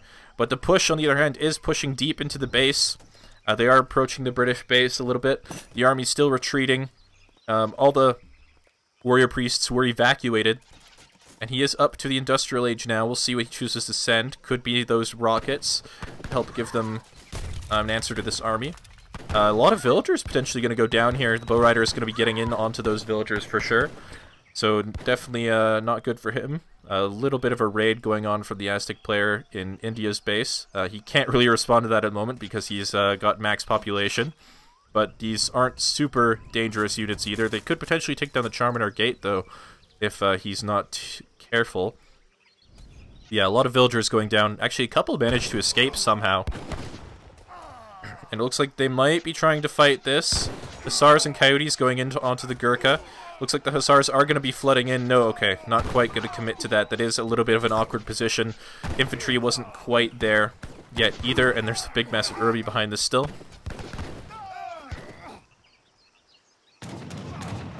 Looks like a Sepoy, a batch of Sepoy was trained to try and defend this. Not going to be super effective. And Urbi getting into the army a little bit. Unfortunately, they're not super effective against cavalry, but they are still pretty tanky. There are rockets out, though, behind this. They're going to do pretty well against the Urumi and the Gurkha, for sure. But this is actually a bit of a scary fight. There's still a lot of Urumi up. A couple more going down. As long as the Urumi stay up, this fight is winnable, but it's looking like their numbers are actually starting to dwindle. There's also a lot of dead villagers in the Indian base at this point. Some Sepoy have been trained to defend this, but not without cost. Those bow riders need to be focusing the rockets for sure. Unfortunately, not doing that just yet. But all of the Hussars are down. It looks like they are actually going to be winning this fight. Not a lot of anti-cav left behind this, though, at the end of it. Some Puma raids going on for some reason. Trying to draw some military attention back home instead of at their base, I suppose. Yeah, behind this, it looks like these longbows are focusing down the whatchamacallits, the bow riders. Does he have units in queue? He has some Hussars in queue. Only one stable, a second stable going down now, but here comes the reinforcing batch of Hussars. No, there's nothing left to support those Hussars. They're not going to be committing to that. It looks like Stanley Winston is up to the industrial age. Still not transitioned to mills and plantations, dealing with these Aztec units in his base. Not the greatest position for him. Thankfully, he does have these bison that he aged up with, so those are definitely good for him. And we'll see if Hazza chooses to go up to the industrial age pretty soon. He definitely needs to be thinking about it. No fire pit back up for him just yet. It looks like... oh, no, okay, it's back in the British base. Nice and safely tucked behind the infrastructure here. Two double rocket shipments coming out for British, so didn't feel safe enough to send those factories. Just needs the military to hold on for a bit here. And looks like they have found the Aztec base, so they are going to be sieging down the bottom side here. Meanwhile, there is some Sepoy and Mace Sultan not really fighting each other, but they know of each other's existence up here. Still some raids going down in the Indian base. There's a lot of Sepoy here. Not a lot of villagers, it looks like. He's got quite a large military population at the moment. But with the siege dance, it looks like this infrastructure might be going down pretty easily. There are some British units coming down here to try and support the Aztec base, but it's going to be a while before they get here in any force. Some villagers going down, but not too many just yet. And it looks like the rockets will be setting themselves up safely behind these walls for the moment. But there's not a lot to stop the bow riders from getting in there, so they will be going down. It looks like... No, he's actually going to back away.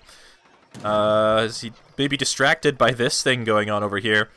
Unfortunately, that means that these rockets are going to stay alive for the time being. Meanwhile, the top side, there's a batch of Urmi and Sepoy that are going to be coming into raid. There's going to be a lot of villagers up here they could potentially kill. But on the south side, the Hussar is trying to get onto the Gurkha. A few bow riders going to be dissuading that. And it looks like these villagers are going to be going down. They are going to be buying some time for potentially the space to get saved with these reinforcements coming. But the top side, there's Sepoy and Urmi onto the villagers. Thankfully, most of them are going to escape. One villager's stayed behind, foolishly wanting to continue chopping wood. He will go down. Still a lot of gold on this gold mine in the Aztec base. I suppose Aztec didn't need a lot of gold to begin with. Definitely going to be nice for Knuschelbär. And it looks like they are going to defend this push pretty easily, actually. Unfortunately, they could have won this fight if he just picked off the rockets, but too distracted to do so. And more raids going down as well. On the top side of the map, some villagers are sharing a gold mine next to this town center. In peace and harmony, at least for the time being. Looks like that raid is going to get caught. No, it's not, actually. It's going to be escaping for the time being. We'll get chased down by a few units, but not before... Not for free. It's going to be distracting, for sure. Some settlers working on the rice paddy of their allied teammate. Something you can definitely do. And, okay, it looks like Noosh and Hazza are actually going to be calling GG. It looks like the Sioux army actually turned around, did manage to clean up the British army, and there's nothing to defend this Aztec base. There's some Sepoy in the base here as well that I didn't see initially. But, yeah, behind this, Hazza doesn't have a lot of infrastructure up. He's not in the 4th age. It's definitely going to be hard for them to get back into the game. So, definitely a nice comeback for Stanley Winston and WickedCossack. That raid early in the game definitely paid off big time for them. Unfortunately, Stanley almost threw it by wasting a lot of villager seconds on that siege dance, but it was enough to win them the game for sure. So definitely a nice comeback from them, and we'll be getting into the 4th game shortly here.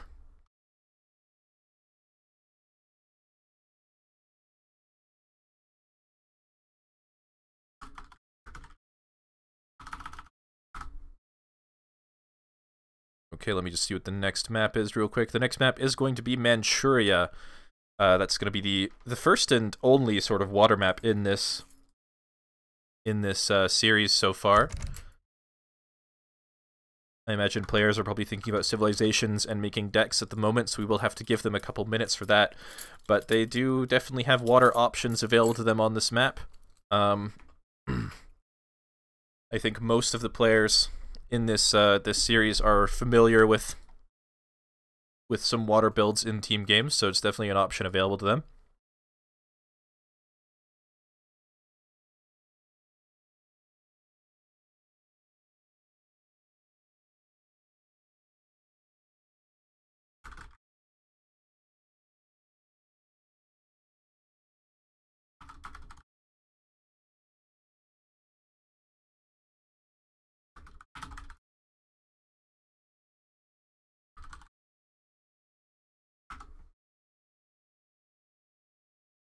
Just waiting for the queue that it is safe for me to join.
Alright, I'm just gonna join and see if I get lucky. Nope, I don't get lucky. Be waiting a little while longer before joining the lobby.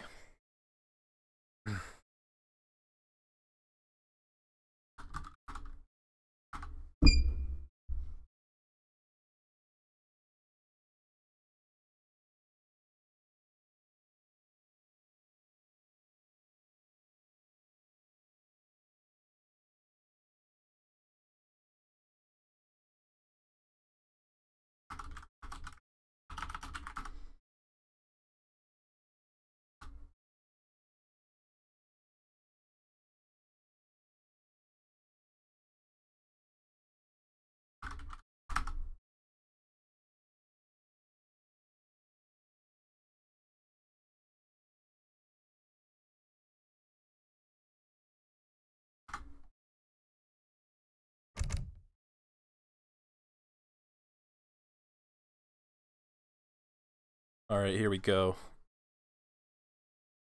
Finally into the lobby. Not a whole lot to speak of in this lobby at the moment, though. Level 10 Iroquois Home City not going to be used, probably. Sioux Home City can't be used by Stanley Winston's team. Host cancelled the game.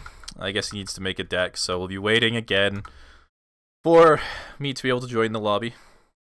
But maybe he is thinking about playing Eero, if he had that Civ hovered. Definitely an okay Civ on Manchuria. They could potentially drop an early farm, which could be an easy way to get hunting upgrades as well as fatten some livestock and stuff like that. Forest Prowlers are also quite a strong unit.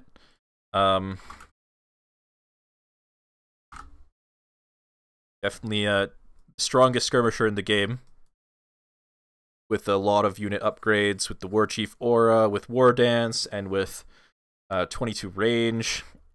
They're definitely a force to be reckoned with. Pretty much one of the only things Eero has going for them in team games, really.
Just to remind everyone, there is going to be another 2v2 match for this tournament, the 2v2 Generals Table Invitational. It's going to be between Veni Vidi Vici and Snow against Tibia and Remix 12. I believe that's at 14 GMT on Sunday, so be sure to check that out as well. I don't know who's going to be casting it at the moment, but hopefully it will be streamed either way. Regardless of whether there's a caster or not, we might just have to watch players' perspectives.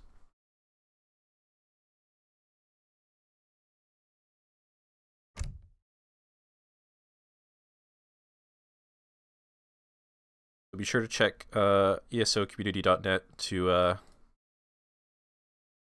see if there are any additional details over the weekend about that.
Sorry for the wait, guys. We will get into game shortly here. Just players trying to decide on civs and making decks and stuff like that.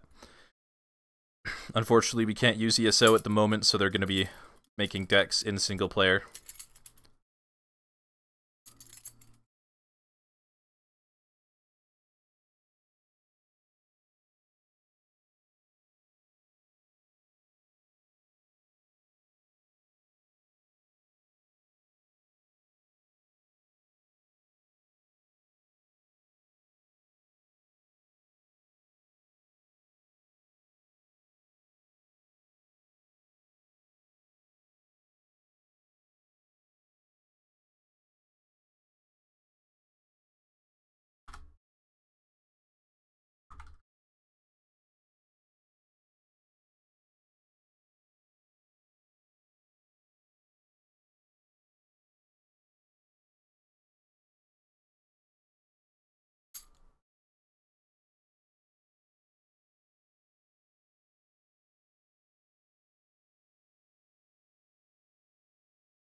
Sorry for the black screen for the moment, guys. Just gonna have to close the game to join the Game Ranger lobby.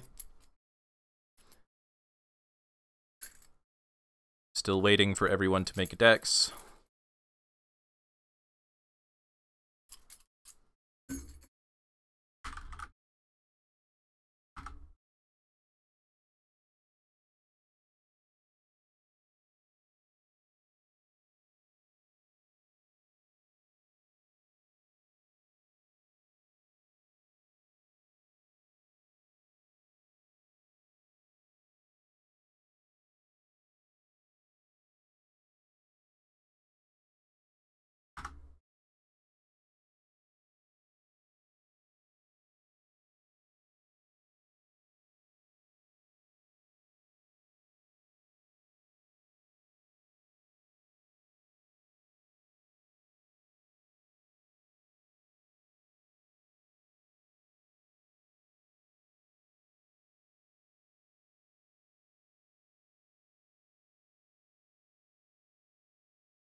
Okay, we are finally launching the game. Looks like everybody has a deck.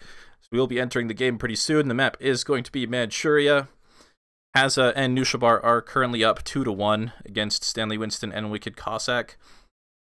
There is no civilization reset in the best of 5, so 6 civilizations are off the table for each team moving into the next game.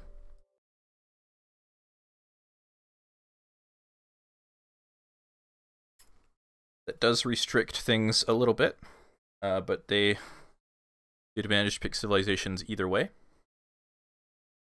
Once we get into the lobby, we'll be able to see what those are.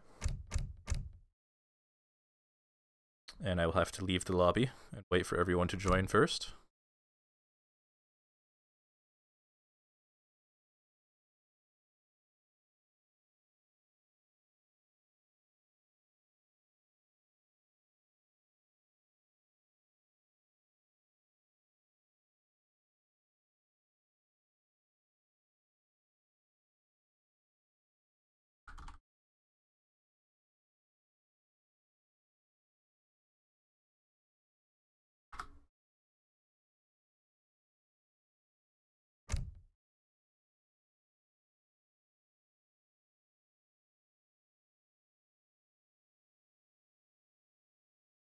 Alright, here we go.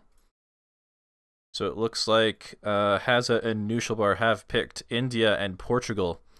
And Stanley Winston and WickedCossack will be also going with British and Portugal. Portugal, definitely a good pick on this map just because of the water. Helps give you a lot more control over the coastline with that additional town center. And also very good at water booming themselves. I know that WickedCossack in particular has some decent water builds.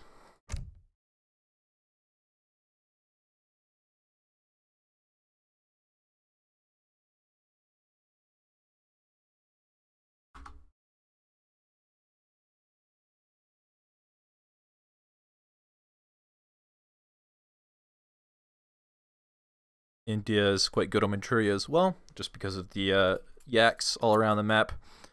Gives them a lot of experience early on. There's also some nice wood treasures for them to help them out in the early game. British, maybe not so great on Manchuria, just because they only have one explorer. They don't really benefit much from the yaks in the early game, and you can't really get many of them with only one explorer. Wood treasures, however, do help them quite a bit. And they are also quite good on water themselves, so they'll be pretty good at supporting potentially the Portuguese player on water.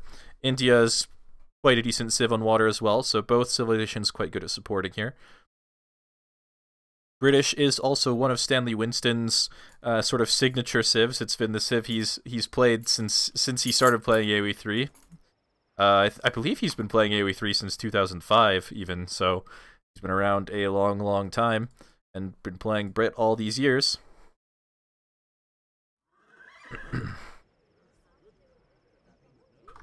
Alright, here we go. Finally into the game. Update the score before I forget. This is 1-2.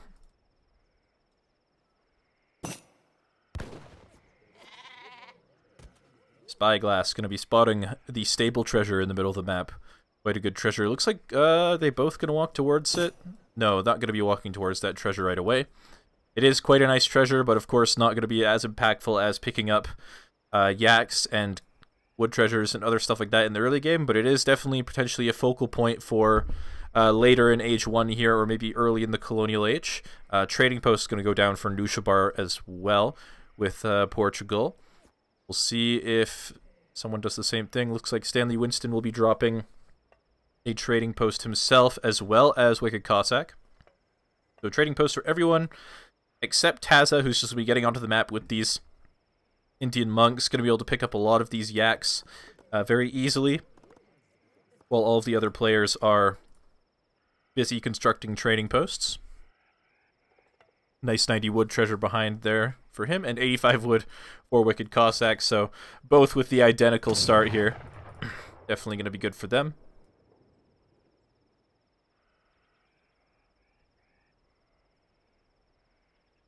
Yak count is going to be growing a little bit here.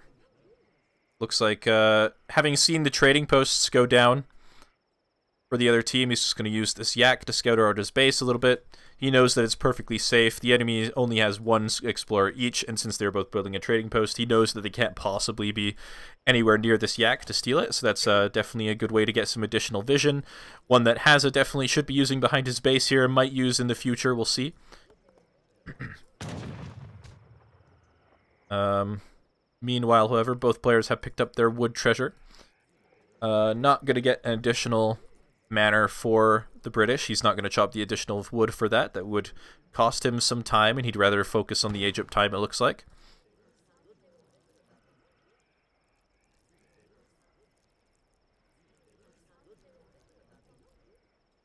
And Schooners is now in for Knuschelbär. So he is going to be going water. Let's take a look at his deck.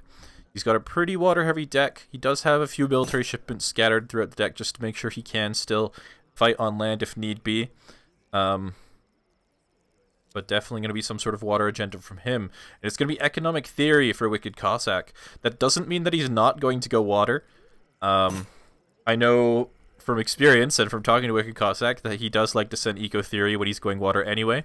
It is going to help his villagers out a little bit in the early game here, and that eco theory does affect fishing boats later, and with that early trading post he could potentially still send schooners in transition if he so chooses. We'll have to see though. He doesn't have as many water cards as Knuschelbär. Mostly Team Coastal Defenses, not in deck, which is quite a strong card. For buildings, no water shipments either, or water economic shipments either, it looks like. So I don't know how hard he's really going to commit to going water. He might not even go water. They're going to scout the Agra fort in the middle here. Hasn't quite been placed yet. There we go. He will spot that. Looks like they're both going to be standing next to the stable treasure. It's going to be a nice pickup for them. Most likely, actually I have no idea who that's going to go for, who's going to take it, but either way it's going to be a very nice pickup for the team. Indian Monk might spot it and come in for a steal. Would be kind of hard to steal it, but he definitely has the time. Looks like he hasn't spotted it yet. And 2 forward villager is going to be coming across the map for Stanley Winston. Away from this Agra fort. Maybe you're going to be building docks with that. It's going to get spotted by the Explorer and the Monk and snared. There's a villager coming out to the middle of the map here. I believe that's going to be to build a dock. And they are going to get the stable treasure. It's going to go over to the Portuguese player. He is going to be making cavalry for sure at some point in the game. And yeah, it looks like a dock is going to be going down in the middle of the map here. There's another villager over here to drop another dock, potentially. Going to be picking up the 2 yaks with that villager as well. Very nice for him. These 2 villagers have been forced to walk all the way home. Looks like they're actually going to be dropping a military building right here. So not super aggressive, not like you want it to be. Look like the outpost is going to be used to secure this forward base and these resources. Not going to be placed on the coast or anything like that. Both of the water flags for Knuschelbär and for Wicked Cossack and Hazza are right next to this dock. I believe that's just where they spawned. They didn't move these flags, but it does mean that they might get some vision of any boats that come through here, just off the back of these flags, and it does give them a place to ship units or warships to that's pretty close to this. Let's look at Stanley's deck. He actually doesn't have any water cards. What about Hazza? Hazza also doesn't have any water cards, so it's only going to be up to the Portuguese players to do anything on water, and it looks like Wicked Cossack is not interested in doing anything like that at the moment. 700 coins coming in his first card. He's got a town center going down on land rather than close to the coast, as Knuschelbär's is. However, not super close to the coast, just close enough to keep control of this gold mine and this hunt, but not really to provide support for any water units. And actually, he sent Advanced Dock as his second card. That's an interesting decision. Definitely make sure that it's super safe from any potential warship cheese or anything like that. But doesn't really help his boom at all, I believe, on EP. I'm not 100% certain about that, but I'm pretty sure that it doesn't. I should actually just take a look. See if we can find out. Yeah, only changes the train points for warships, so it's not going to make his fishing boats train any faster or anything like that. But it is definitely going to mean that he can focus strictly on making fishing boats for the time being. Doesn't have to worry about warships at all until he sees enemy warships. Looks like a little bit of skirmishing going on here between these British musketeers and the sepoy. And he's going to be pushing towards this town center and be applying a little bit of pressure onto that. We'll see how effective that is. It looks like WickedCossack actually just going straight up to the Fortress Age. No units out for him yet. Looks like he's just going to be prioritizing getting those Dragoons out as fast as possible. Dragoon Musket, not the greatest composition in the world, but he will be up to Fortress quite a bit faster than his Portuguese counterpart on the other team.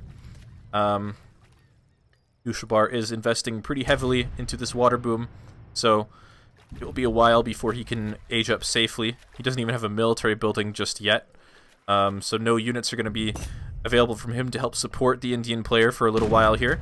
Let's see where that additional town center goes. It's going to be walking up to the top side of the map here, potentially onto this gold mine and this hunt. And he should know that it's relatively safe to place it there with full vision of these Gurkha and sepoy here. And those Gurkha are going to make these trades quite a bit better for the Indian player for the moment. It's like a 5 villager shipment popping out from the tower.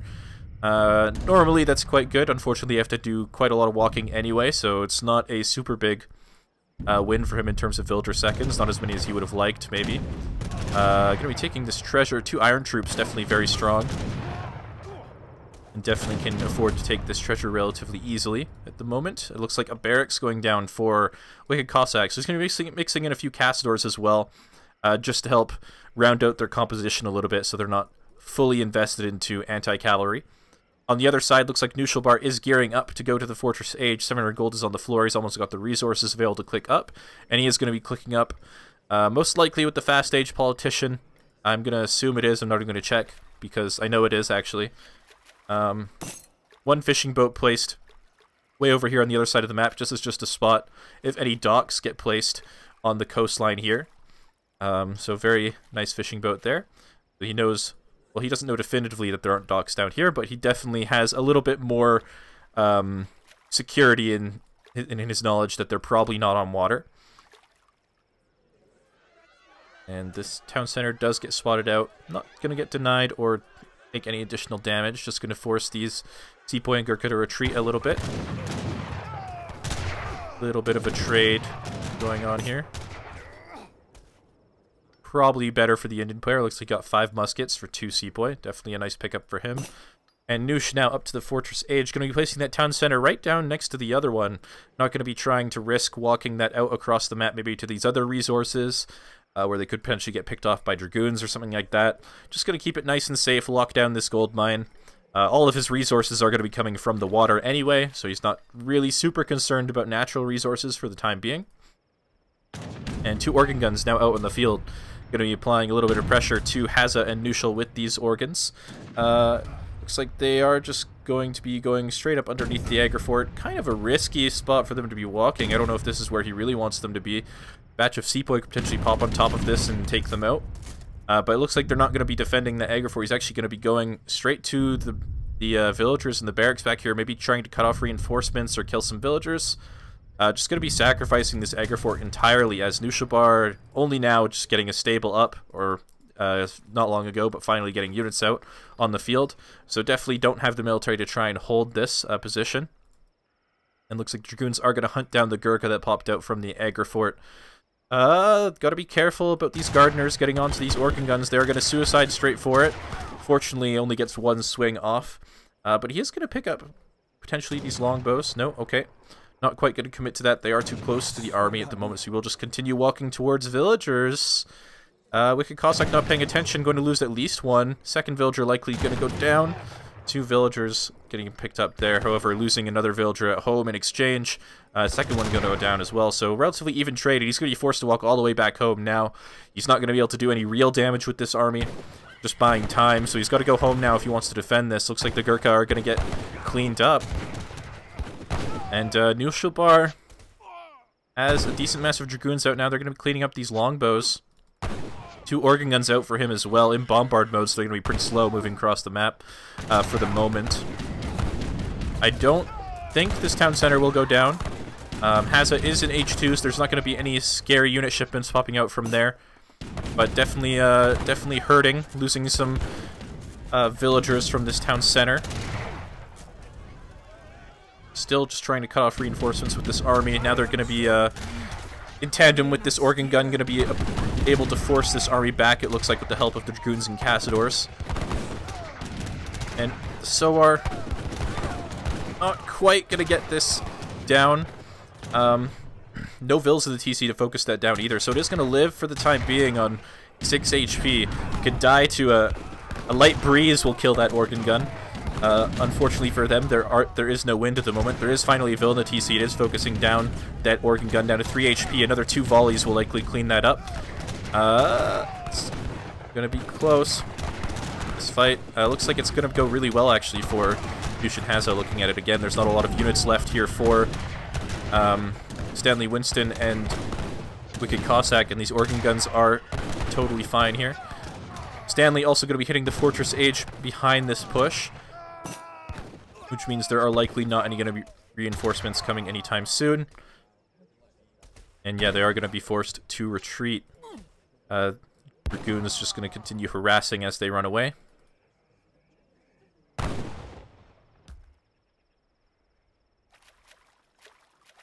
Looks like a villager finally going to be dropping a dock down here. Going to get spotted by this fishing boat, I believe.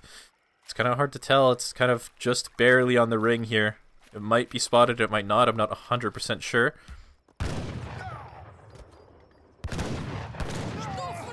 But if they don't notice that dock going up, he could potentially kill quite a few fishing boats before it gets contested. It will also potentially force him to send some worship cards of his own instead of economic shipments like rendering plant or refrigeration or some other card like that. And the longbows stepping up, trying to get a volley onto this organ gun. They are going to take it out relatively easily. Another batch of longbows coming in from the side there with the patch of Minutemen coming from the town center. It looks like they are going to be able to defend this pretty easily. Going to be focusing down the organ gun with those Minutemen and a few Dragoons. It's not a super big threat at the moment, though.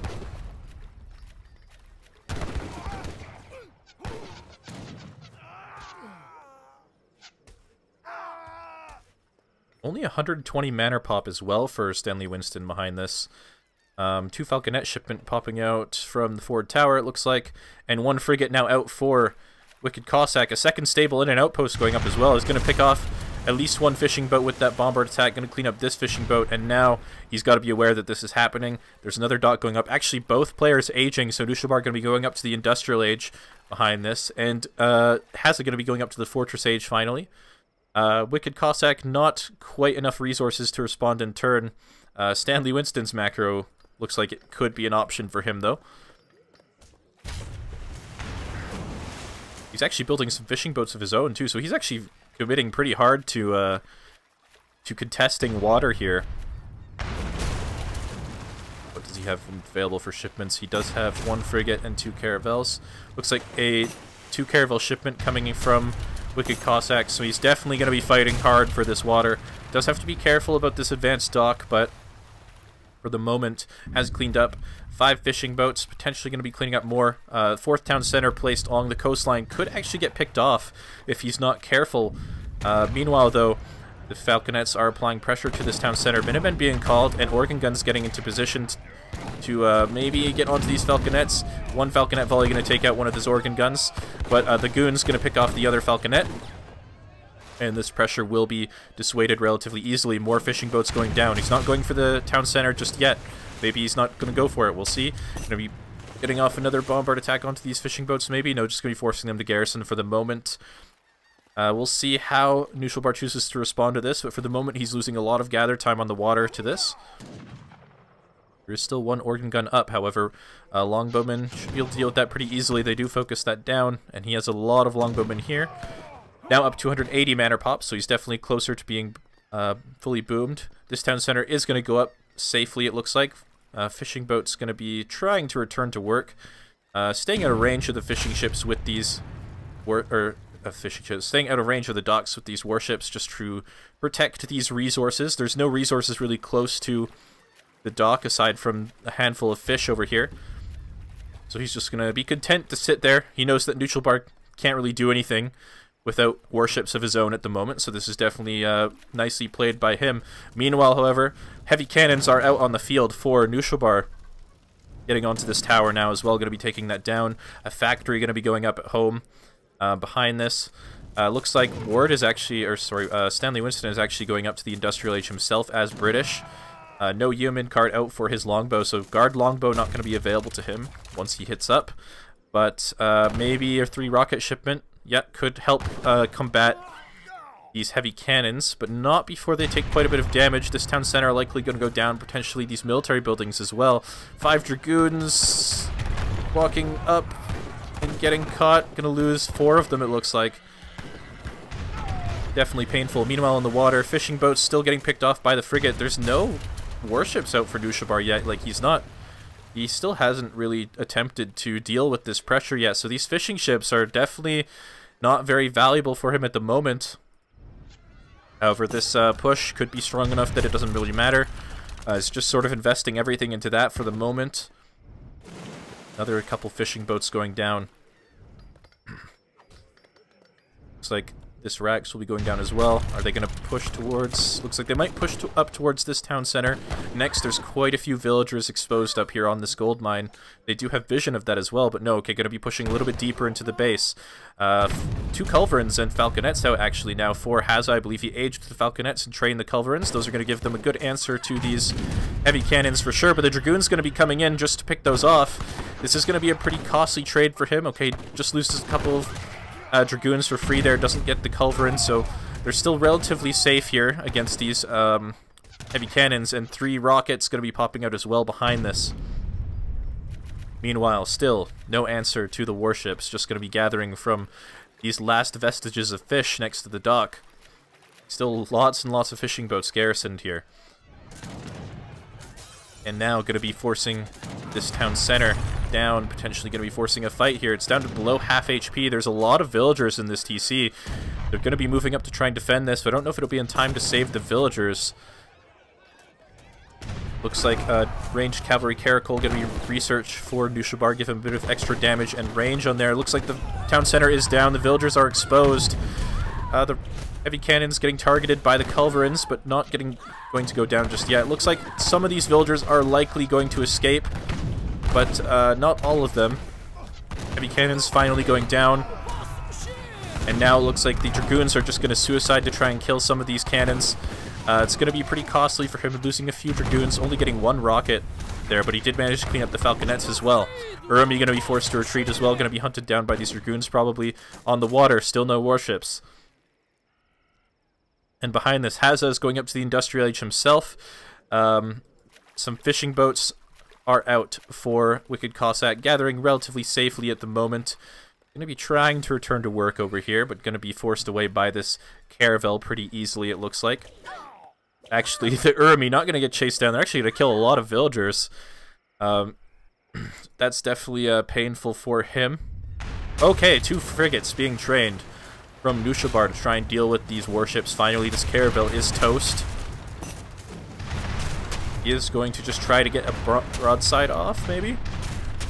No, I believe he already used the broadside on the fishing boat. Warship upgrades are in queue as well at the dock. Looks like some raids going to be forcing Stanley Winston to retreat a little bit. How many Dragoons do they have in the field? Dealing with the Urumi over here, so these Dragoons can still run around freely for a little bit.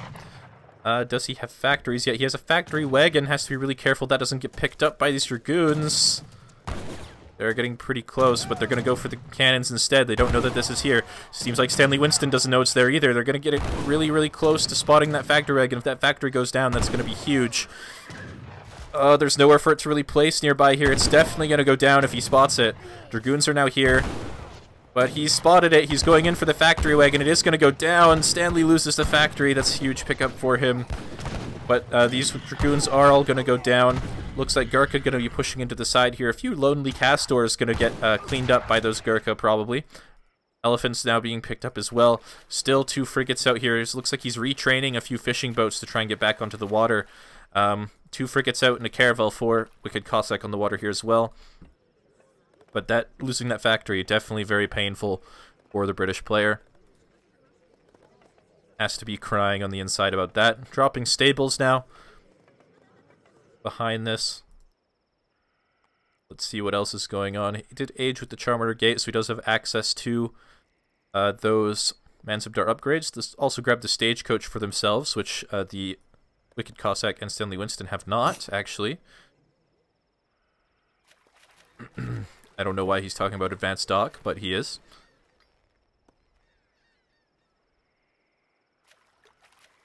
Looks like a couple fishing boats going to go down here, probably. And some villagers to Wicked Cossack's frigate. Nice pickup for him. But going to be getting a couple villager kills in trade with these dragoons.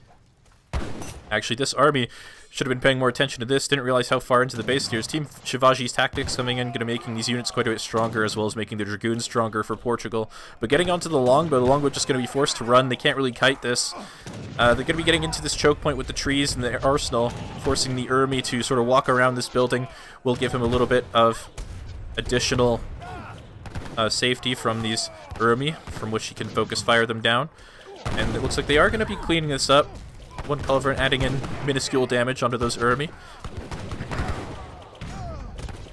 But there's not really a good answer to these Gurkha at the moment. Still no Yeoman upgrade either, so these are only veteran longbow, and they're only going to remain veteran longbow for a while yet. Likely going to send the factory before he really commits to that Yeoman card. Dragoons now in to support these Gurkhas. Dragoon combat in for him now as well after the Genitor shipment. No Genitor shipment out for Wicked Cossack just yet, so these Dragoons are quite a bit stronger than his. Meanwhile, on water, there's kind of a gentleman's agreement that no one really wants to spend APM fighting that right now. But the military is just heavily in favor of Knuschel and Hazza at the moment, and it looks like Stanley Winston has resigned, and that is going to be a 3-2 victory for Hazza and Knuschelbär in this 2v2 series. And they will be moving on to the semifinals to play against myself, Mitoe, and Kaiserklein